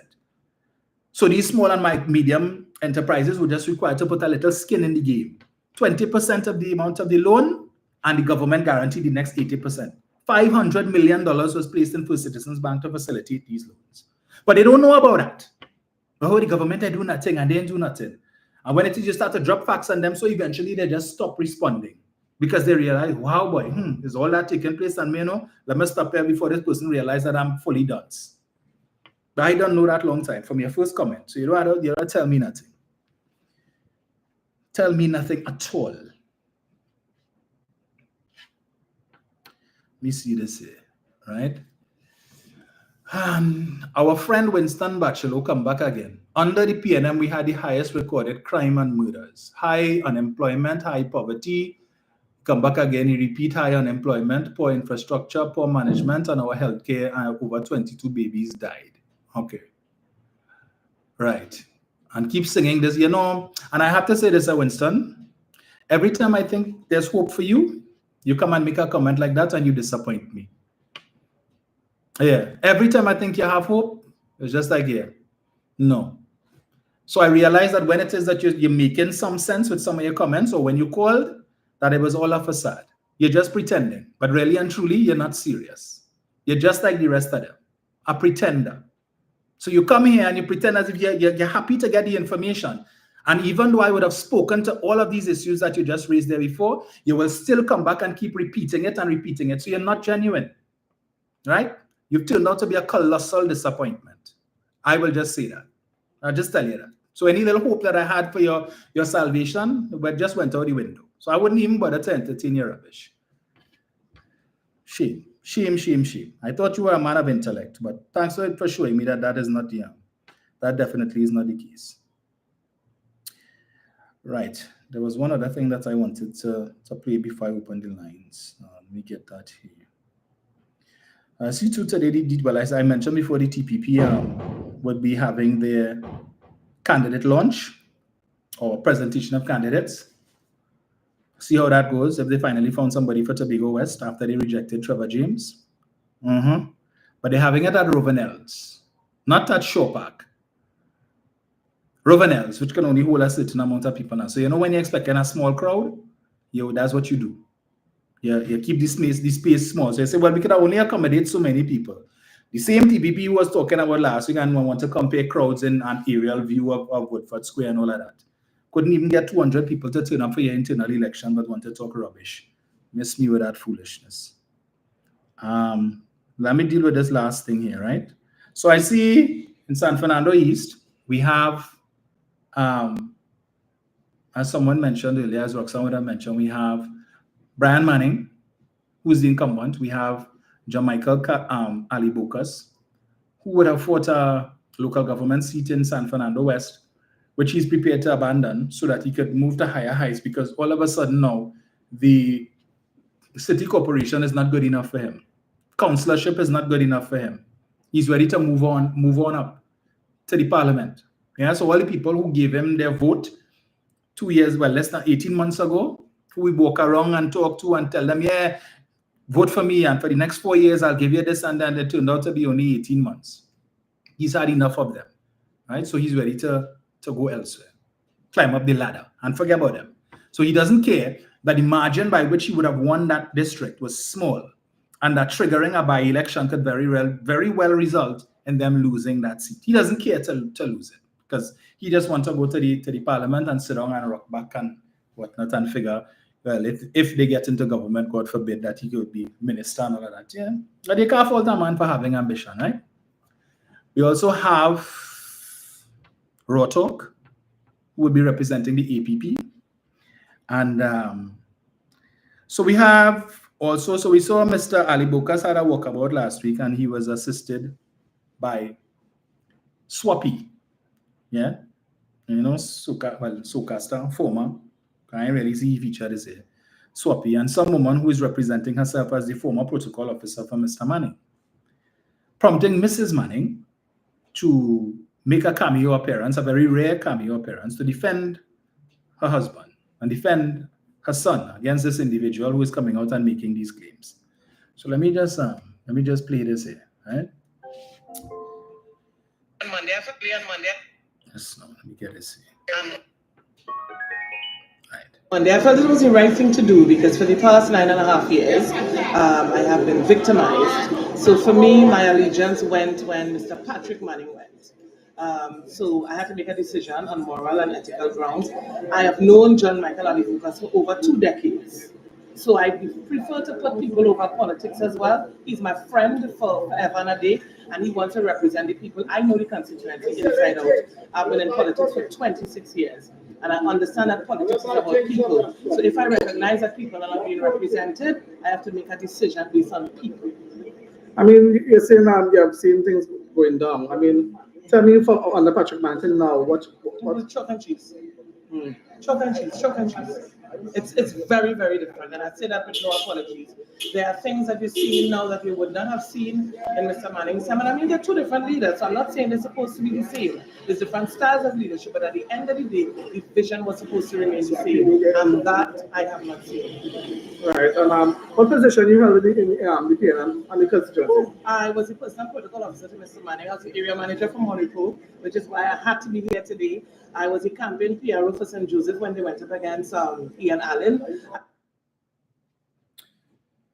Right. So of course, Mrs. Manning had to come out and speak on that and so on. Right. Let me see here. So my good friend Barry Garcia would have also contributed to that, and he posted, "My name is Barry Garcia. I was with Patrick Manning 24/7. I could tell you that Barry and Mr. Manning was like that. Wendy Lewis was never Mr. Manning's protocol officer. She pronounced that name for herself. There is no position like that for a member of parliament. She was there to do press releases. She eventually was given the position of area manager." I don't know who's what's this? Come on. So, yeah, she was eventually given the post of area manager for Monrepo Navet, and 4 months after she was removed, she was charged for fraud. When Mr. Manning found who she was, he distanced himself from her and also the family. She claimed she was victimized. She wouldn't tell you all how many times the party bailed her out for producing bounce checks, and she was against Penny Beckles, the same Penny Beckles. I don't know who's going man represented her in a fraud case. Wendy Lewis is a consummate, chronic, habitual liar. So says Barry Garcia. Right. Last thing to touch on. I saw so there was a power walk in Tunapuna with Esmond Ford and Prime Minister Young last week. Prime Minister Young was well received by the young people in Tunapuna who were excited to see him.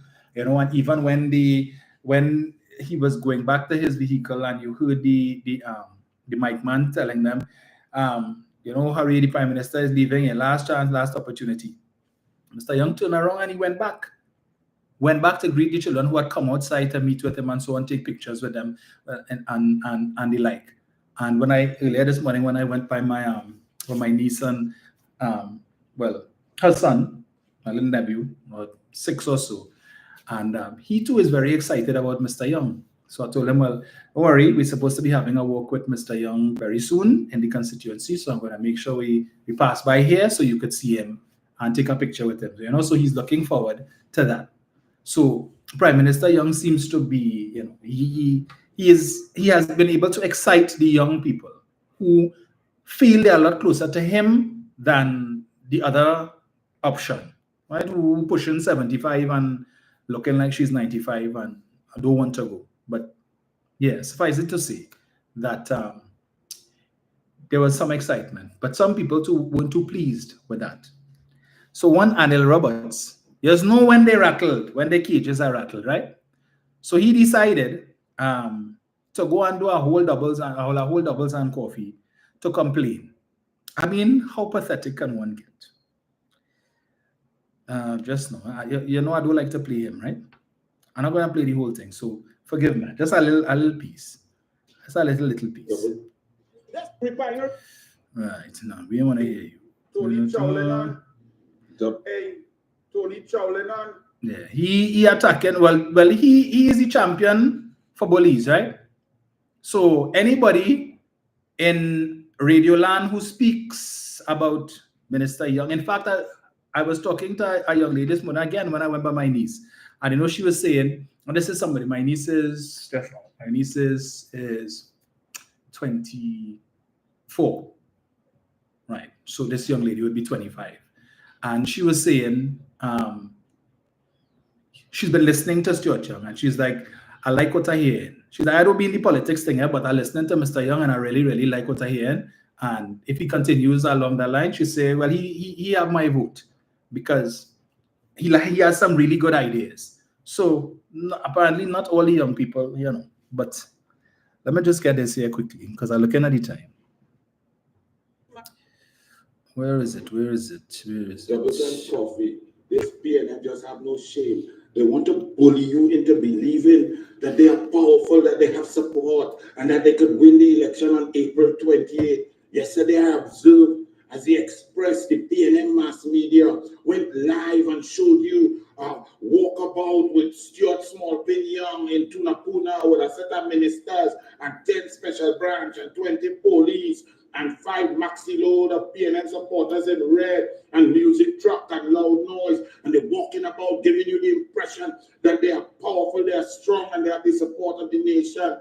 That is smoke and mirrors. That is not substance. That is like taking a picture in front of mailboxes. That's like taking a picture in front of a bus shed and saying it's a transportation hub. That's what the PNM does. That's like opening an empty shell, pressing 5 and going to the 5th floor of a hospital block that is not completed, that is still under construction, and saying, hey. Yeah, poor soul. You know, because they figure, and again, the UNC is basing its political fortunes or lack thereof on social media. Same mistake. Take note of two mistakes, not mistakes. 2 things they did in 2020, which they are repeating in 2025. One was lulling themselves into a false sense of believing that they would have won the election based on comments, negative comments that they were seeing on social media. People cussing the government, Rowley this, Rowley that, Rowley must go. Remember the people they pay, Kia, ranking boss Kia, when they were registering the Venezuelans all over the place, Rowley must go, and all of that. And remember that, right? And all the nasty comments that people were seeing on social media, and they're saying, right, nobody ain't voting for the PNM. They didn't like the PNM. And the second thing that they did was to take forever to announce the candidates, right? And they were chastised for that, for taking too long to announce the candidates, and that's what they did. And they're repeating the same thing again. So they believe, yeah, PMI don't support nobody want to vote. And then they see these meetings, Tunapuna, Princess Town, Claxton Bay, all over the place, and they want to know where all these supporters come with. And the first thing their supporters do, come on social media. I mean, it really has so much dotish people in Trinidad, boy. People so stupid, they're voting for the PNM, boy. The fact that he came to do a doubles and coffee that for almost 10 minutes to talk about that tells you the cages are rattled. And when he wants to talk about smoke and mirrors, oh, we ready. And 3 days before your candidate presentation, you're begging Kizelle Jackson to come and join Ole in a coalition of interest because you can't find candidates for certain seats and you're hoping that she would come on board and she could probably field candidates for those seats. Really? But Ole ready? Who really on smoke and mirrors? Who really on smoke and mirrors? Come now, man, Anil. Better than that. But time will tell. Don't worry, you don't have long again to wait. But what we do know, you ain't a candidate. You ain't getting St. Joseph. Everything they tell them give you anyway. 7701763. Poor soul. Poor soul. Bunch of jokers. What changes thing here?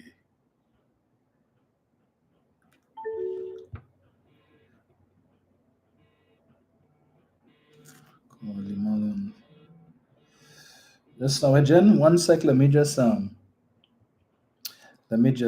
right. I remember the other thing I wanted to touch on afterwards. Jenny. Hello. Hi, good afternoon, Dominic. Hey, Jen. Good afternoon, all those who tune into Facts 7 Things. I want to start off first by saying that doing a promo for the Shan Felix. She will be on tomorrow. All those who missed her. Yes. She'll be on Talk City. Not the Street 91.9 people. Talk City 91.1. From tomorrow morning, God's care, from 6 a.m. to 9 a.m. So people do the switch, get it right. Titans of Democracy is back up on Talk City 91.1 in the morning from 6 a.m. to 9 a.m. So you all get that, please.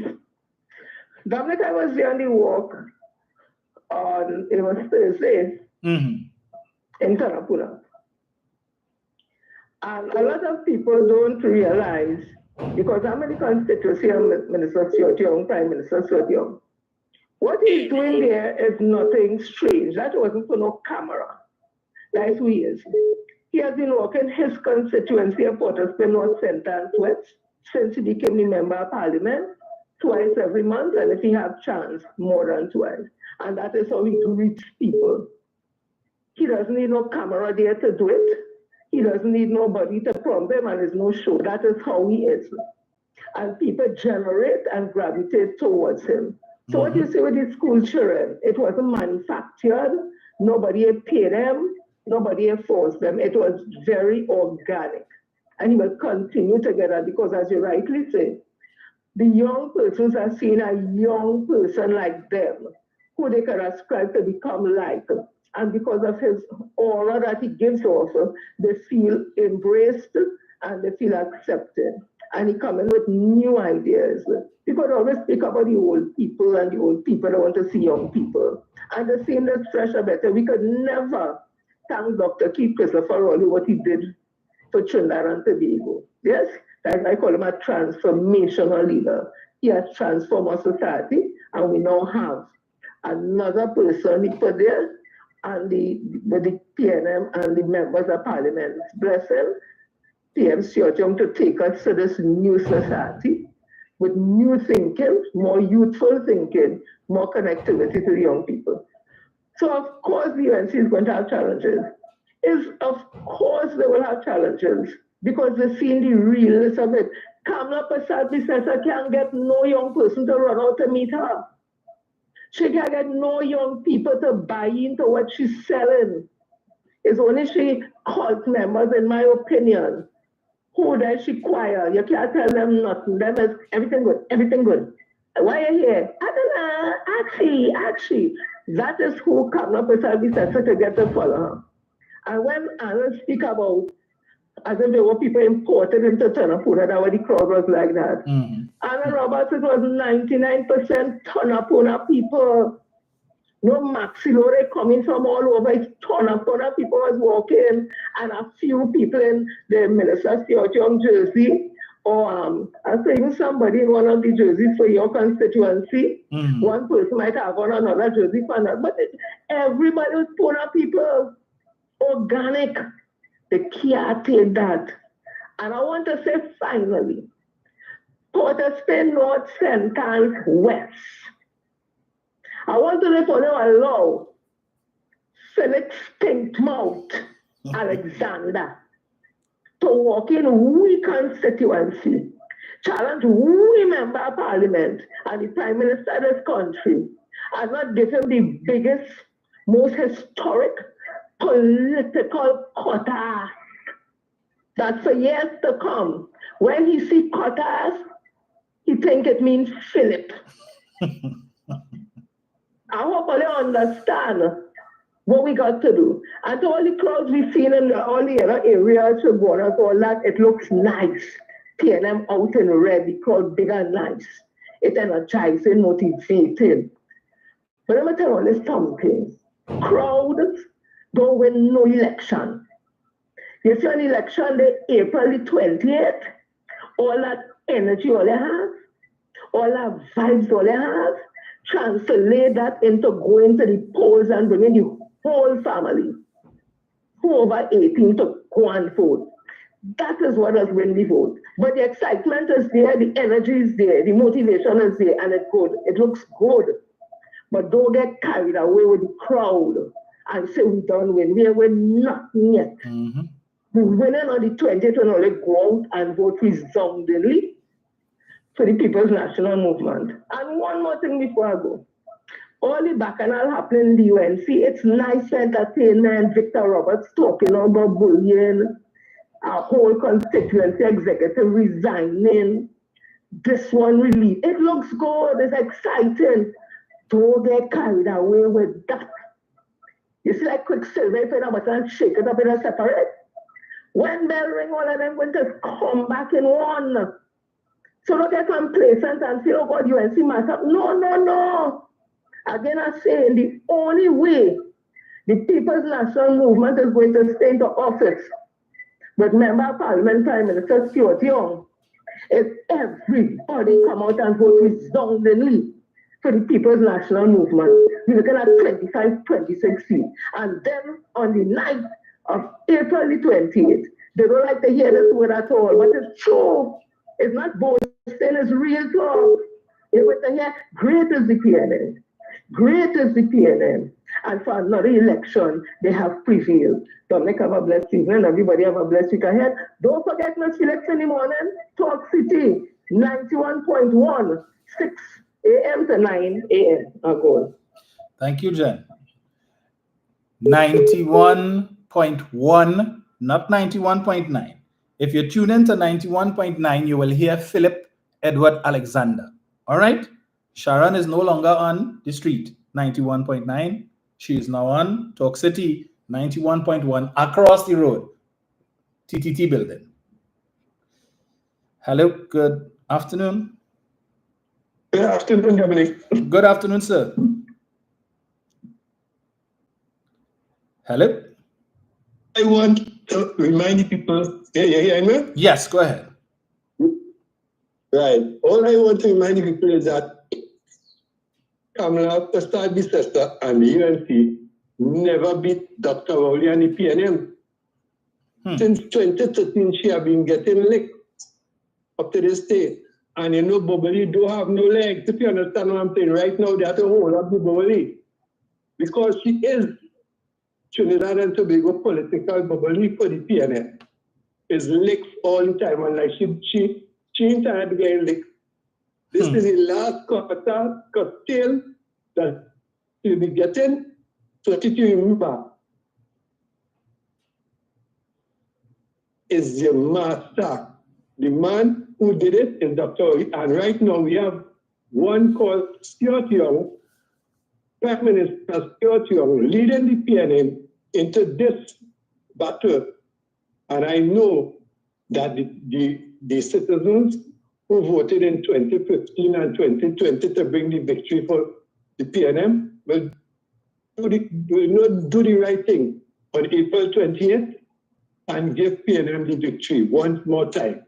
So it's licks the money for the PNM, give it UNC, Bubba, more lick in April 28th. Come April 28th, don't forget people, it's licks for the Bubba. Thank you very much. Thank you, sir.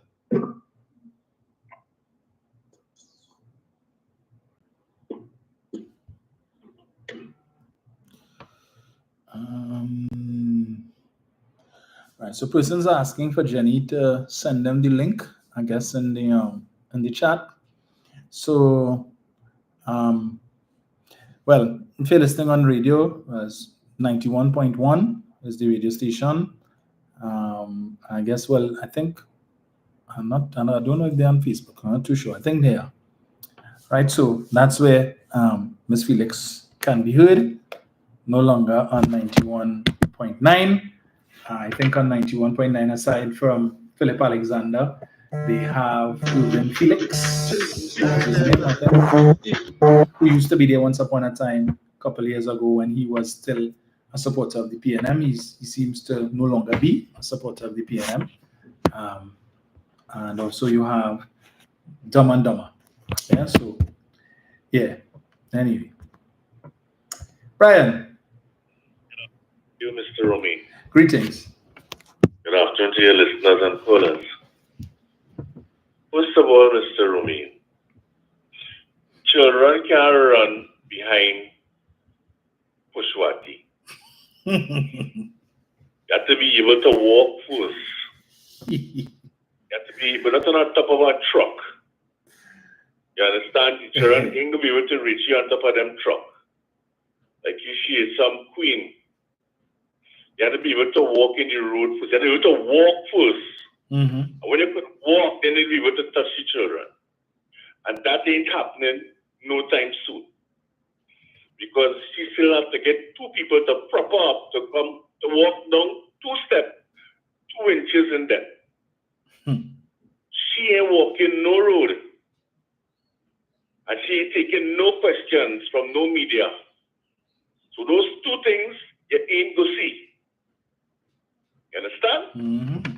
She only talking and spewing of her race and whatever else she could, and her lies.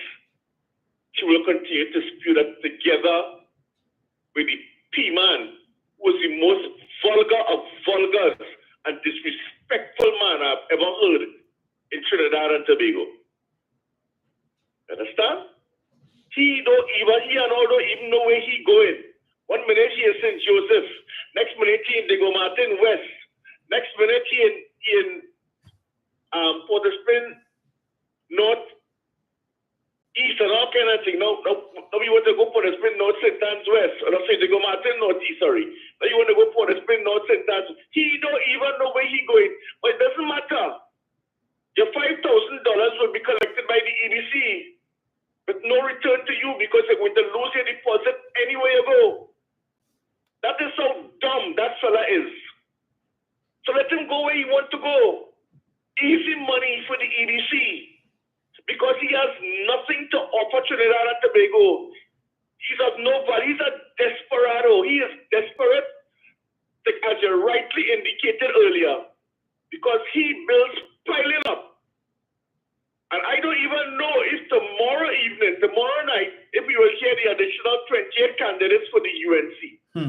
Because right now, the amount of horse trading going on since yesterday, maybe since Friday night, into tomorrow morning, I don't know how is she going to be good enough to mount any podium, to be assisted to go up on any podium to announce the additional 28 people. That is, if she gets 28. And it's who going where. You understand?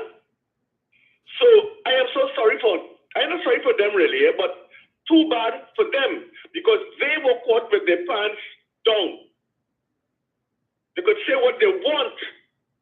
They didn't force Stuart Young to call in no election. That was a strategic move by Stuart Young. Yep. And he did extremely well. He caught everybody by surprise, especially the UNC, forcing her hand to name the rest of our candidates. So we will see tomorrow night how many she's going to name. But right now, she's busy sipping and horse trading very quietly in some corner, making promises she might be able to keep. Because I'm certain many of them may not even know until maybe Monday morning, but she will let them know whether or not they're a candidate. That is how bad it is with the UNC. Even if they go today, she will still not be able to tell them because she's so afraid. Because she may have made promises for certain particular seats, say seats for certain people. And the rest of them will Imagine they calling Senator Sinina now Rawan, all because he supports the PNF. He said he's glad to be called that. That is the price he has to pay for honesty and no corruption. But he's happy to say yes, call him what you want.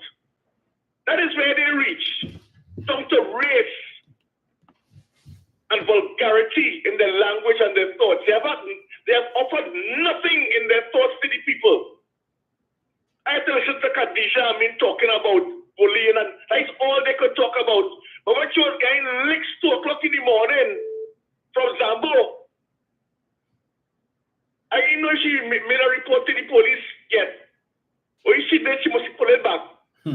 Or she was getting bullied, licks all over. Why is Zambo not in prison today? But you see, she know about bullying, you see. She know about that because she's a victim of that. She doesn't know nothing about when you're in school, what has happened to you when you go to school, and you have people a little older than you, and you have your little groups of guys and so on. She knows nothing about that. She know when Wade Mark was bullying Bliss Sipasad's sister in the parliament to the extent where she was so frightened she had to ask whether or not they were going to get security. If you recall that. She don't know about bullying. When the little imps from Princess Town was telling the speaker when she was asking for order in the parliament, telling her, nobody will vote for you. She ain't about bullying. And for the last almost a year, 5 people who were dedicated to Kamala for service for 9.5 years were put in a corner and made to keep quiet and was taken off of the UNC chat. She know that kind of bullying, but she know about bullying. Well, until she could explain whether she make the report on Zambo or not. Zambo, let us come out and tell us whether she did it or not. But until then, you don't talk about bullying, Khadija. You know nothing about bullying. During my school days, you talking about, you know what happened to Stuart Young since he was in school up to now. You didn't even know Stuart Young. But that's enough of that. And I'm very disappointed, I must say, in Lasana Liburd, with its editorial, which lacked any information on credibility, because many questions were being asked about that what you wrote. You understand? You were doing for 5 years. That went on. So what did that young man do? Did he tell his parents? Did they come in and speak to the, I think you all have a dean, I believe it is, or even talk to the principal, or tell his school teacher, or even did he have a friend he could go and talk to? It happened to me, and I went to one of my friends, and they told me, don't worry about it, we will deal with it. And it was dealt with. It happens to all of us. What did he do? Except in his last days, pick up a baton. And a baton is a hard piece of wood. To open the skull of Stuart Young, allegedly. If you had killed him, what would have been the case today? Where would he be today? Think he'll be in Canada? He'll be behind bars. But I'm going back 33 years because they have nothing to say about what Stuart Young's performance over the last 10 years. Nothing to say. So they're searching up and they're digging up to see maybe when he was a baby, must he knock down somebody, and jump in it and ride down the road. Ride down Henry Street or something. I don't know. They're looking for anything. They're desperate. They're desperados. So look out for more people. Look out for more.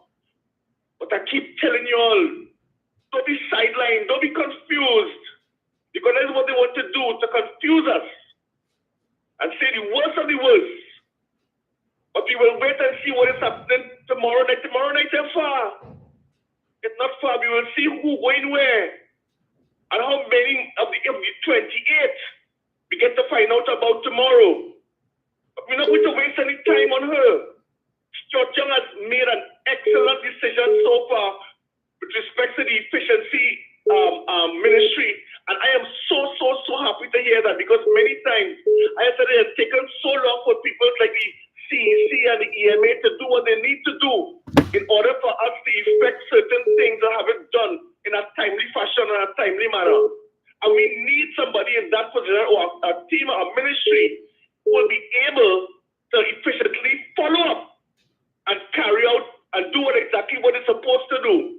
So people will be able to, get jobs at a faster rate and so on, and especially in places like Labre, with the dredging of the water there, so that the vessels can come in, so they can effect repairs, and so that'll be a 24-hour job, 24 hours a day, to bring change to the people of Labre, who the OWTU has never helped.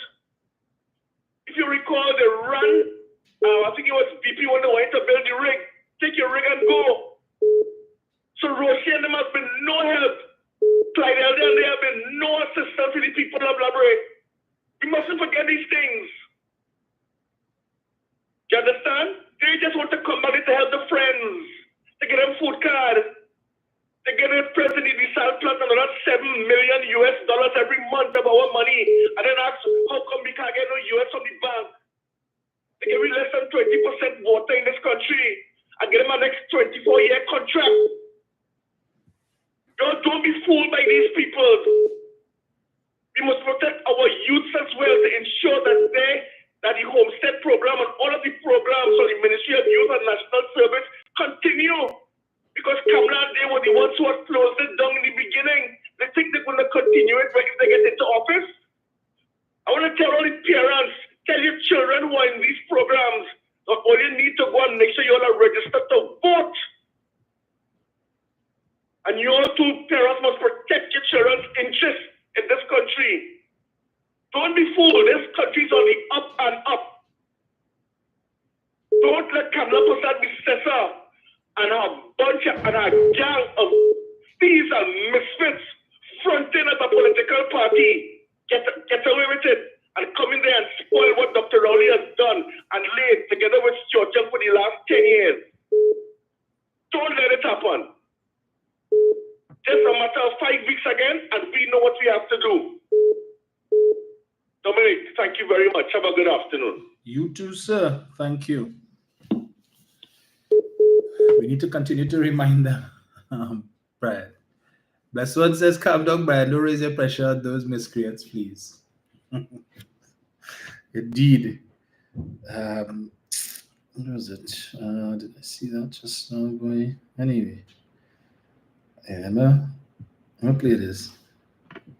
So, as these things come to me, I know I will forget to save it. So let's just remember why Philip joined Kamala. I've been a whole lot of times, but I don't. Can you repeat that first, please? You didn't get on the recording? In my mind, I wanted to choose the word. Say it again. Oh. Say it again, Philip. Say it again. I've been a whole. Paul, we've all. We've all. Just say it one more time so I can make sure it isn't a great meme. I can put it in a great meme. When the show done, clip that and just repeat. But we all. Oh yeah. So are you?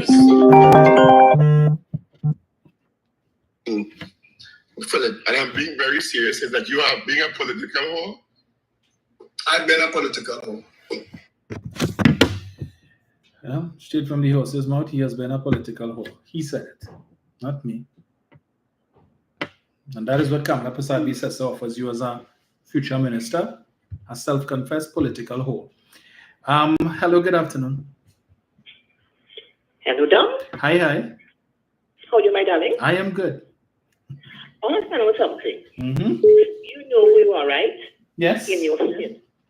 You know what you can and cannot do. Correct. Right? I can cook on my poems and songs. I'm bad at maths. So if you're showing your own skin, would you lie? Nope. Misinform and slander? Certainly so not. If Kamala and Alan knew what they were, why dig up a child's past? Right? Mm-hmm. Getting his bully, right? Call him to kill himself. When he comes adult and go to public office, would he go after the young man too? Jaden, you bully Jaden, you kill him. Or would he let it pass line in coffin? it says about UNC, they have nothing of value. Because a young man who hit Stuart Young should have been charged as an adult for attempted murder. That should be an issue, not so? Should be an issue, right? Now, they call Stuart Young a bully. When Kamala said it's only PNM dirty head children, you bullied every child as an adult. Is that wrong? Why does that not seen as bullying? When Roberts went after Parry's wife, is that bullying too? When he went after Mrs. Rowley, is that bullying too? Because you're adult, you cannot condemn what you do. And UNC is a sinking ship. Roaches and rats might survive it, might survive. When you have to lie and spread slander, show tells us you have nothing. So go back, Keita Jackson. It says you are going to hell to scrape up some things. We're ready. The ship has sailed and sunk. Gone, people. Have a good day. Bye-bye. Thank you.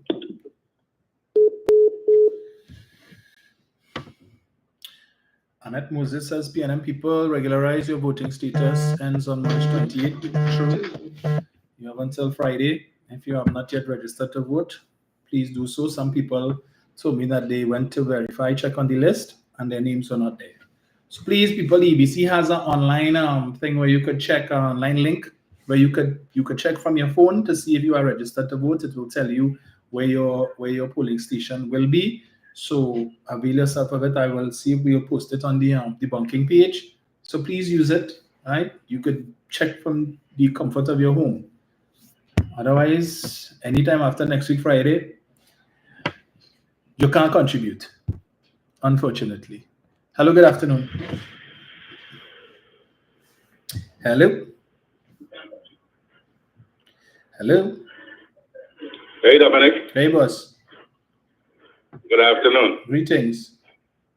Dominic, I have a question to ask the people of Tobago. Did Kamala Bissessa ever apologize for calling Dr. Rowley Oreo and the African people certain negative statements? No. And they want Stuart Young. Did she ever apologize? Nope. Okay. So we'll move on from there. All right, Dominic. But what I have to say, Dominic, we see an unstable UNC, right? And you cannot put a stable government and put an unstable party who want to come in. Because you see, right now is 9 people resign, candidates, and more to come Monday after she named her candidate. So all the people have to be aware. That's to keep the government stable. They have to know what they want. Because if ever they make a mistake, they go back to 2010 and 2015. When they came in, she said she have to get jobs to her supporters. And she fired anything that song and anything that looked PNM. So people always have to put that in front, that they have to protect what they have now because they don't know what will get in the future. So I always say on the chat, voting have consequences, right? And watch the policies they are presenting to you. Are they talking policies or what they're going to do for the citizens of Trinidad and Tobago? What policies will enhance the people of Trinidad? These are things you got to listen to. Right. People, be aware of fake people coming. And Dominic, I'm very happy with that efficiency ministry. Because I remember when the Komodo Highway was built, that a lot of red tape in the AMA. Right. To pass certain things. And that hold up the progress of that highway. You understand which part? The fisherman of friend I knew him about was going in court to block things. Right. So this efficiency will work on certain projects that have to be fast track. But before I go, you know, a company in town named Redbox. I'll leave you with that to think. All right, brother. Yes, Have a good day. I do. Thank you. Right. I could probably take 2 more before I take my departure to go on my Sunday walk. Yeah. Still meeting the people. No rest, no rest. We have 5 short weeks, so I had to make the best of whatever time we have. Yeah. Donna Walcott says my name is on the list and I am read and ready since last year, November. I checked on that. So it's just the formality now on the 28th of April to stick my finger in the ink for the PNM.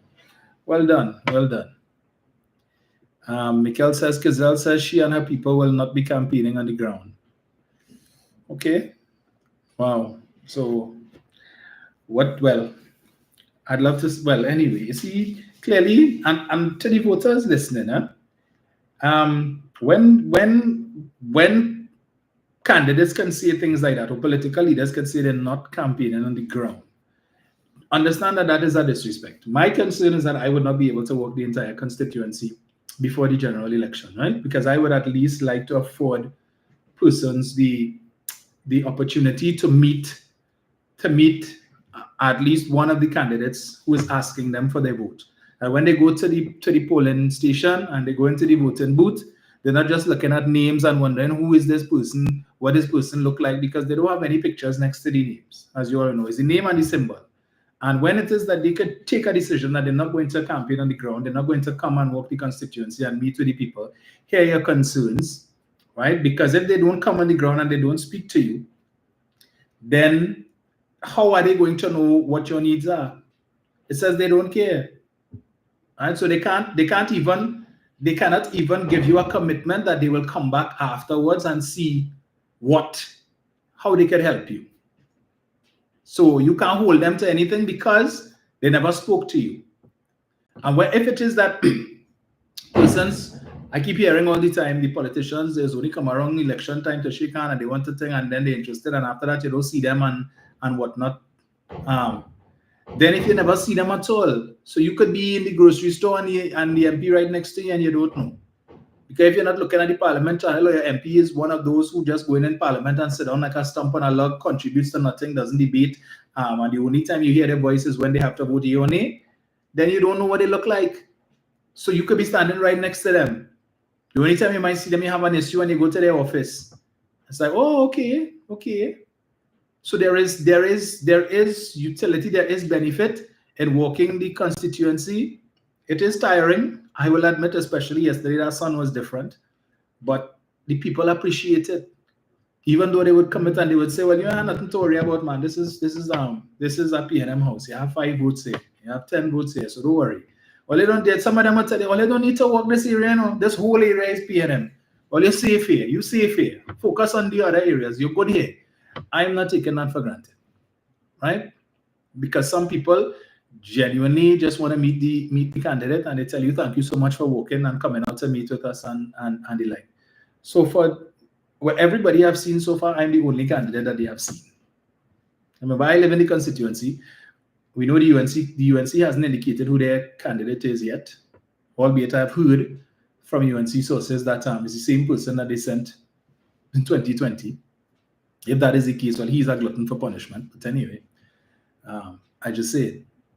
Right? But certainly, I have been working the constituency since February.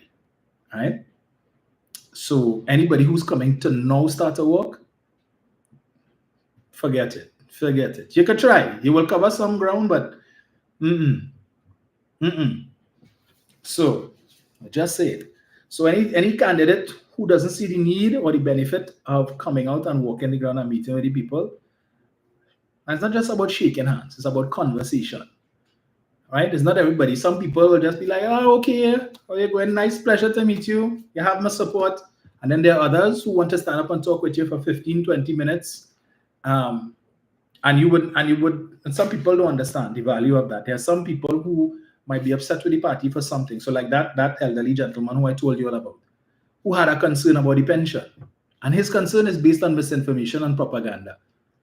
I only hope that the explanation that I gave to him, that it has resonated with him and he's now settled. But had I not gone, he would have gone on to the election with this belief in his mind and probably talking to people about it and himself unconsciously spreading propaganda. And he don't know because he hearing ads on the radio stating this and he's not hearing anything to the contrary, whether it be ads or conversations with guests on the radio as the case may be, and he running away with that. So I am not taking it for granted at all. I'm not going and say, well, yeah, there's at the enemy here, so I can go there. Some people say, now we don't have to go there. We go in. We go in. We're going to meet with the people. If they're willing to come out in the hot sun, they appreciate meeting with the candidate, right? And you can give them the assurance that I do not intend to be an absentee MP. So if we could work for 2 months or 3 months for a campaign, I see no reason why we can't do it every year and provide other platforms to speak with the folks after the election, right? So just making that point. Let me see here. Adriana Alexis, you're most welcome. Emmeline says, get a large straw hat for the sun. I need to do that. Our son was different. Yeah, yes, he says. Yeah, I told my folks, I said, listen, I need to change the angle of those pictures or take care of. Yeah, do better than that. Them angles, nah. They only get my set of jerseys with hump. Yeah, that's what it is. That's what it is, East West.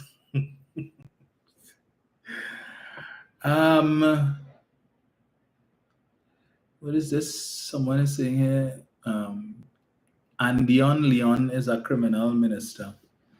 Okay, well, if you are court closed, you know that, I don't know that. And the trolls are out. See what they have here. Someone says Kizal should campaign in a bedroom and have a... Oh, Lord. Let's see who we have here. Hello, good afternoon. Hello, good afternoon.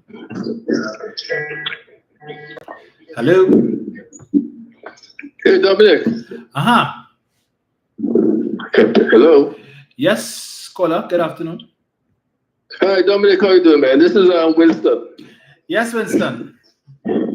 Great. I can barely hear you, man. Hello? I'm hearing you loud and clear. Go ahead. Listen, I just wanted to say something, man. I just wanted to get out something off my chest. I'm strolling on Facebook last night and I saw a post with Miss Manning, Brian Manning, and the late Prime Minister. And they're trying to insinuate that Manning is not the child of Miss Manning and Mr. Manning because he dark skin and they light skin. Now that is a terrible post to put up. And whoever put that up, you should be ashamed of yourself because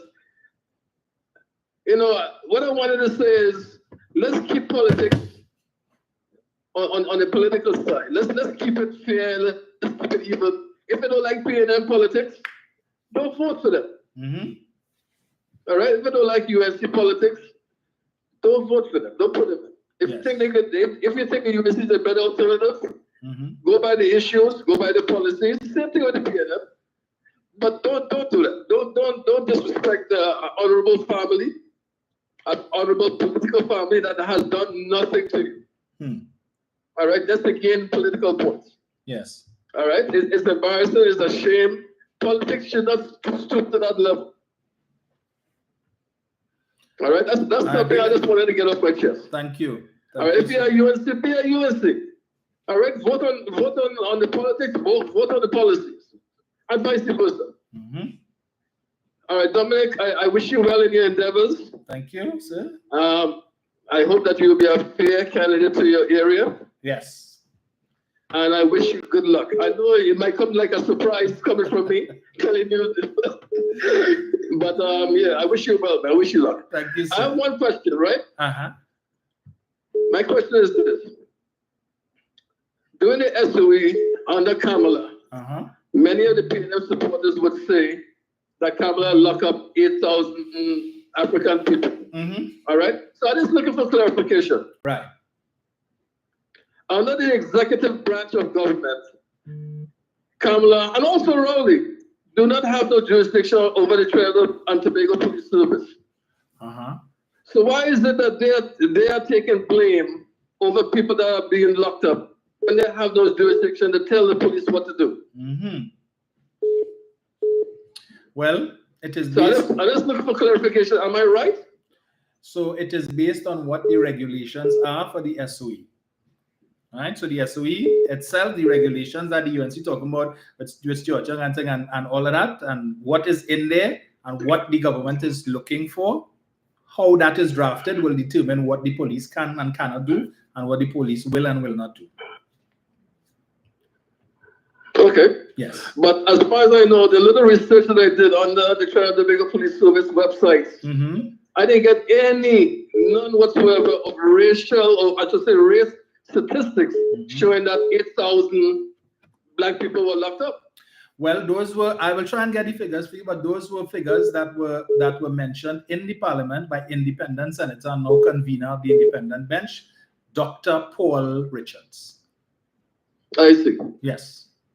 And they would have gotten those statistics from the Trinidad and Tobago Police Service? Yes, correct. I see, I got you. Yeah. All right. All right, thank you, Dominic. Great Most show. welcome. Most welcome. Thank you. Jenny, call me back. Hello. Hello. Dominic. Jenny. Some people do this ingenious. He has a concern now that there is a conversation about Mr. Manning, rest his soul, and Brian Manning and his parentage. When did it bring the Destiny and the Stellon and with one of the famous talk show hosts, the planning this one is a big one, and they bring somebody with some child destiny to say that that is Mr. Manning's child. Did they come out and defend that? Did they come out and defend when they were saying that some twin or something, twin Karanaj, that is Dr. Rowley Chiren? Did they come out and defend when Kamala Prasad Bissessa and them orchestrated Vanilla Allen Toppin to stand up in Parliament to put on Hansard that Dr. Rowley father raped his mother, he born a child rape and he raped a girl? Did they come out to defend that and say that his song ain't good? And the numbers that we get, that we are saying that is Kamala lock up them youth and them from Nelson around the street, is the National Security Minister and John Sandy also say the number they give. We also heard the Attorney General at the time told the police, lock them up, you go find things to charge them with after. And you know it's the next part, the limited state of emergency was only in the east-west corridor. So that's how we know it was race, we know it was discrimination, and it was just that against one people in this country, the African youth in Mova, Lavantil, beat them in the east-west corridor. So them feel them alone, that stop thing and nothing over. We are the facts, you know. That's why we say debunking UNC lie with facts. And facts are stubborn thing. We don't come here and talk no stupid talk. So that's how we know it was racist. And we saying again it's Kamala because she's the one. Look, at the time Wayne Gibbs and them wasn't even the country. When they do the state of emergency, it was illegal at the time. So don't come with no BS now. You're so, oh my God, Dominic. Because he just tell you that. To bring in the other thing, and also it's something nice, and he against them talking about Mr. Manning and the child and Brian and all that. To bring in something else. Look at things they say, look at things to our politicians say. Dr. Lengas be on red chair and she pum and all that. They just come out and talk about that. Miss me to all the BS by. Have a blessed day, God. Thank you, Jen.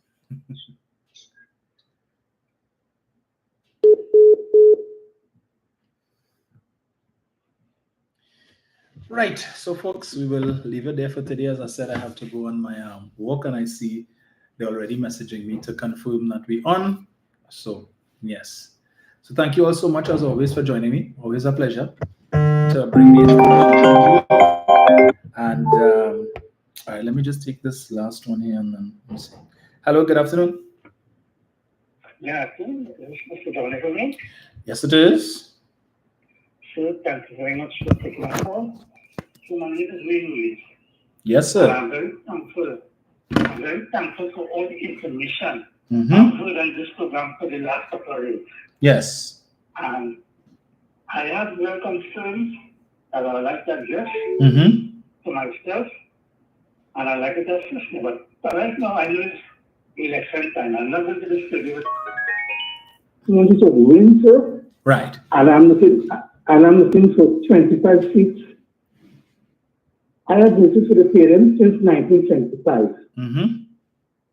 Right? I was 18 around that way, right? Right. And I still vote for the PNM. Excellent. Where I live, the PNM has not been there for 15 years, but I still continue to vote every time. Right. And vote for the PNM. Right? But what I'm asking is that I have concern about the pension, and I have concern about the severance pay after there's anything involved legally, so voters to get severance pay from a private company. Right. But I will call you back after the election. Okay. Because I want to give this time to concentrate on what you have to do, because I know you are very busy man. Yes. Right? So I will figure this again. Thank you, sir. Thank you so much. Thank you, sir, for allowing me this time. Most welcome. Thank you. Yes. Yes, so as you said, the PNM don't win in his area, but that he's not going to allow that to daunt him from voting, right? And so for those who are vexed with the PNM, are vexed with the government, and are vexed with Dr. Rowley, I'm voting, really? If a man who is in an area that the PNM doesn't win is still going to cast his ballot, come now, man. I know the UNC like to boast about, oh, we win the popular vote, you lost the election. But you win the popular vote. What does that say? You won the popular vote in the local election in 2023. You were supposed to beat the PNM to a frazzle and then beat the frazzle and what? How did that help you? Still turn out 7-7. You had a by-election in Lengua Indian Walk after you all tied, and then the PNM came and rest an additional 600 votes on all your backside. The UNC lost 20-something votes in the by-election. The PNM gained over 600 votes. And then in Quina Mon Diablo, which is in Kamla's constituency, in the by-election, the PNM got an additional 600 more votes than they got in the actual election in August. 600 extra votes. And we have to credit that to something that I always felt Dr. Rowley needed to do more, which he should have done more, was to go out with and walk the constituencies with some of the candidates. Because if you recall, he did that. He worked with the pastor and the gentleman from Quina Mon Diablo the Saturday before the election, and what the benefit in that is that people saw another side of Dr. Rowley, the side that most people don't normally get to see in a social setting. And so while all of his opponents and so on and the media painted a picture of this Rottweiler, this pit bull, you know, he's a raging bull, he's always buffing up people, he's always angry. And even Akash Samaru in the final interview that Dr. Rowley did still try to paint that picture. The other side of Dr. Rowley, we saw when he went on that walkabout where he went to the barber shop and he spoke to the barber. There was a guy sitting in the chair. He spoke with him. Then he went out. There was a football match, the finals of a football match. He went, he viewed the match. He handed out the prize to the winners. He played with some children in the neighborhood. He walked, he talked with people. Some fellas were linemen on the block. He went and talked to them, and people saw the other side of Dr. Rowley, the side that the liars don't tell you about. And so when they make it seem as if Dr. Rowley is just a constant angry man, for those of us who have had the opportunity to relate to Dr. Rowley in a different setting, totally different. But when it is that he is in prime minister mode, he has to be firm, because otherwise they will run roughshod over here. So he had to do what he had to do. But we've also seen the lighter side of Dr. Rowley, even when he's in prime minister mode. But they don't focus on that. Oh, he's a raging bull and he like to buffer people. But when Kamla Prasad Bisesa could mount a platform and call people from her own party Mahani, Makaram, and all of that kind of foolishness, and you say country before party, then go to hell. Go to hell. You ever hear Dr. Rowley do them kind of thing?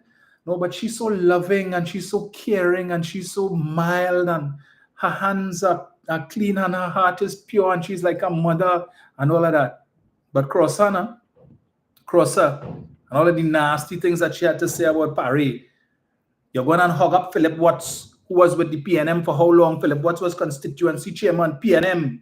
For over how much donkey years he was with the PNM. Yeah, but you embrace him and make him a candidate, but you want to get rid of Paré because Paré say he donated money to the PNM how many years ago before he was even in the politics. And that is cause to write him off. He must be dismissed, disrespected, according to Mr. Tanku. Yeah? Disrespected because he donated money to the PNM. But a man who was in the PNM for donkey years at the level of constituency chairman, you could embrace him. Yeah, we welcome him with open arms. But let me get rid of Paré. Folks, all I know what to do on the 28th, and we'll continue to remind you all constantly between now and then, right? Get it right this time, and certainly if the UNC wish to keep Kamala Persad-Bissessar after that, well, they are gluttons for punishment. But I imagine you would see an exodus, one way or the other. If she doesn't step down, the wolves will be waiting, with knives waiting for her. So let me do what we need to do now. Make it a hat trick, please. Make it a hat trick for Patrick, a hat trick for Dr. Rowley, right? That's it is. Give him that parting gift, right? If you really love Dr. Rowley, give him that parting gift on April 28th. Show him. Give him a proper send-off. That's the best gift you could give him. And after that, if he chooses to ride off in the sunset and he wants to give up leadership and just enjoy his time with his family, all well and good. He has served his time. He has done well. He has passed the baton, and now we will take it up from there. Right? So enjoy the rest of your Sunday. Someone says, Stuart, don't forget to work Couva South. Yes, it is my understanding that Prime Minister Young intends to work with most, if not all, of the candidates, right? Regardless of constituency. So he's making himself available. So once we get confirmation as to when he will be visiting my constituency to work with me, I will let you guys know. So if you want to show up and lend support, we will be happy to have you. All right? I don't know who's gonna kiss you when I'm gone. Let's see, let's see if Teresa want to talk to me here. Hello. Hello, sir. Hi. How are you doing? I am good. Good. I watched your show a little bit this morning. Yeah, well, you're on live. Yeah. You're on live. Oh my goodness. I didn't know you're still on. Yeah. Good afternoon, everyone. My name is Teresa Cotter. What can I say? I wish Dominic all the best because I know he's going to do a fantastic job as an MP. All right? Yes. Good luck, my dear. I'm still in Trinidad. Yes. I'm leaving soon. Yeah, because I saw you keep in touch and watch everything that goes on. I saw your election is on the 28th. Yes, our election too is on the same day. Yeah, it's the same day. I'll be home in time to vote. Right. Yeah. But I just want to wish you all the best, and I know you're going to make a fantastic MP. Thank you. You take care, and I'll talk to you soon. Yes, don't worry. I'll sort you out before you leave. Oh, yeah, don't worry. Call me when you finish because we got to talk, okay? Yes. All right, sweetheart. Take care. You too. Right. So Annette McCullin says, when are you coming to Dabadi Red Hill? So unfortunately, Annette, Dabadi Red Hill is no longer in my constituency. So it's now under Camille. It's now Twin City Maloney. Yeah, so my boundary starts from Mausika Road on the main road, heading east, to Railway Road. Unfortunately, yes. Anton Batiste says, "Let's do this for Lisa." Indeed. Last call. Hello. Good afternoon. Hello. Good day. Yes, sir. Good afternoon. Good afternoon, sir. Greetings. Just one quick point. As you go along this campaign on your program, educating us, yes, please make sure and keep talking about the UNC's policy. That they made it clear, Dave Tanku made it clear in the parliament from their 2020 manifesto promise that if they get in office, they are going to devalue the TT dollar. Right. We have to remind the population what a devastating measure Yes. Will be for the country if they get in office and do that. We will go to the IMF. Right? Thank you. That's all I want to say, sir. Thank you. Thank you, sir. Right. Scotty Tash is asking, am I going to Boys Lane? I was in Boys Lane 2 days last week, Scotty. I was there. Today's Sunday. I was in Boys Lane on Friday. Yeah. And I was in Boys Lane on Wednesday as well. So remember, you guys, to join Sharon tomorrow at 6 a.m. on 91.1 FM, not 91.9, 91.1 FM. Right, so she's now across the road. So she's been off air for a while, but she's back now where she should be for the longest while. Yeah, so look out for that. And that other station, all you will hear is, other than Google, you will only hear UNC. Yeah, so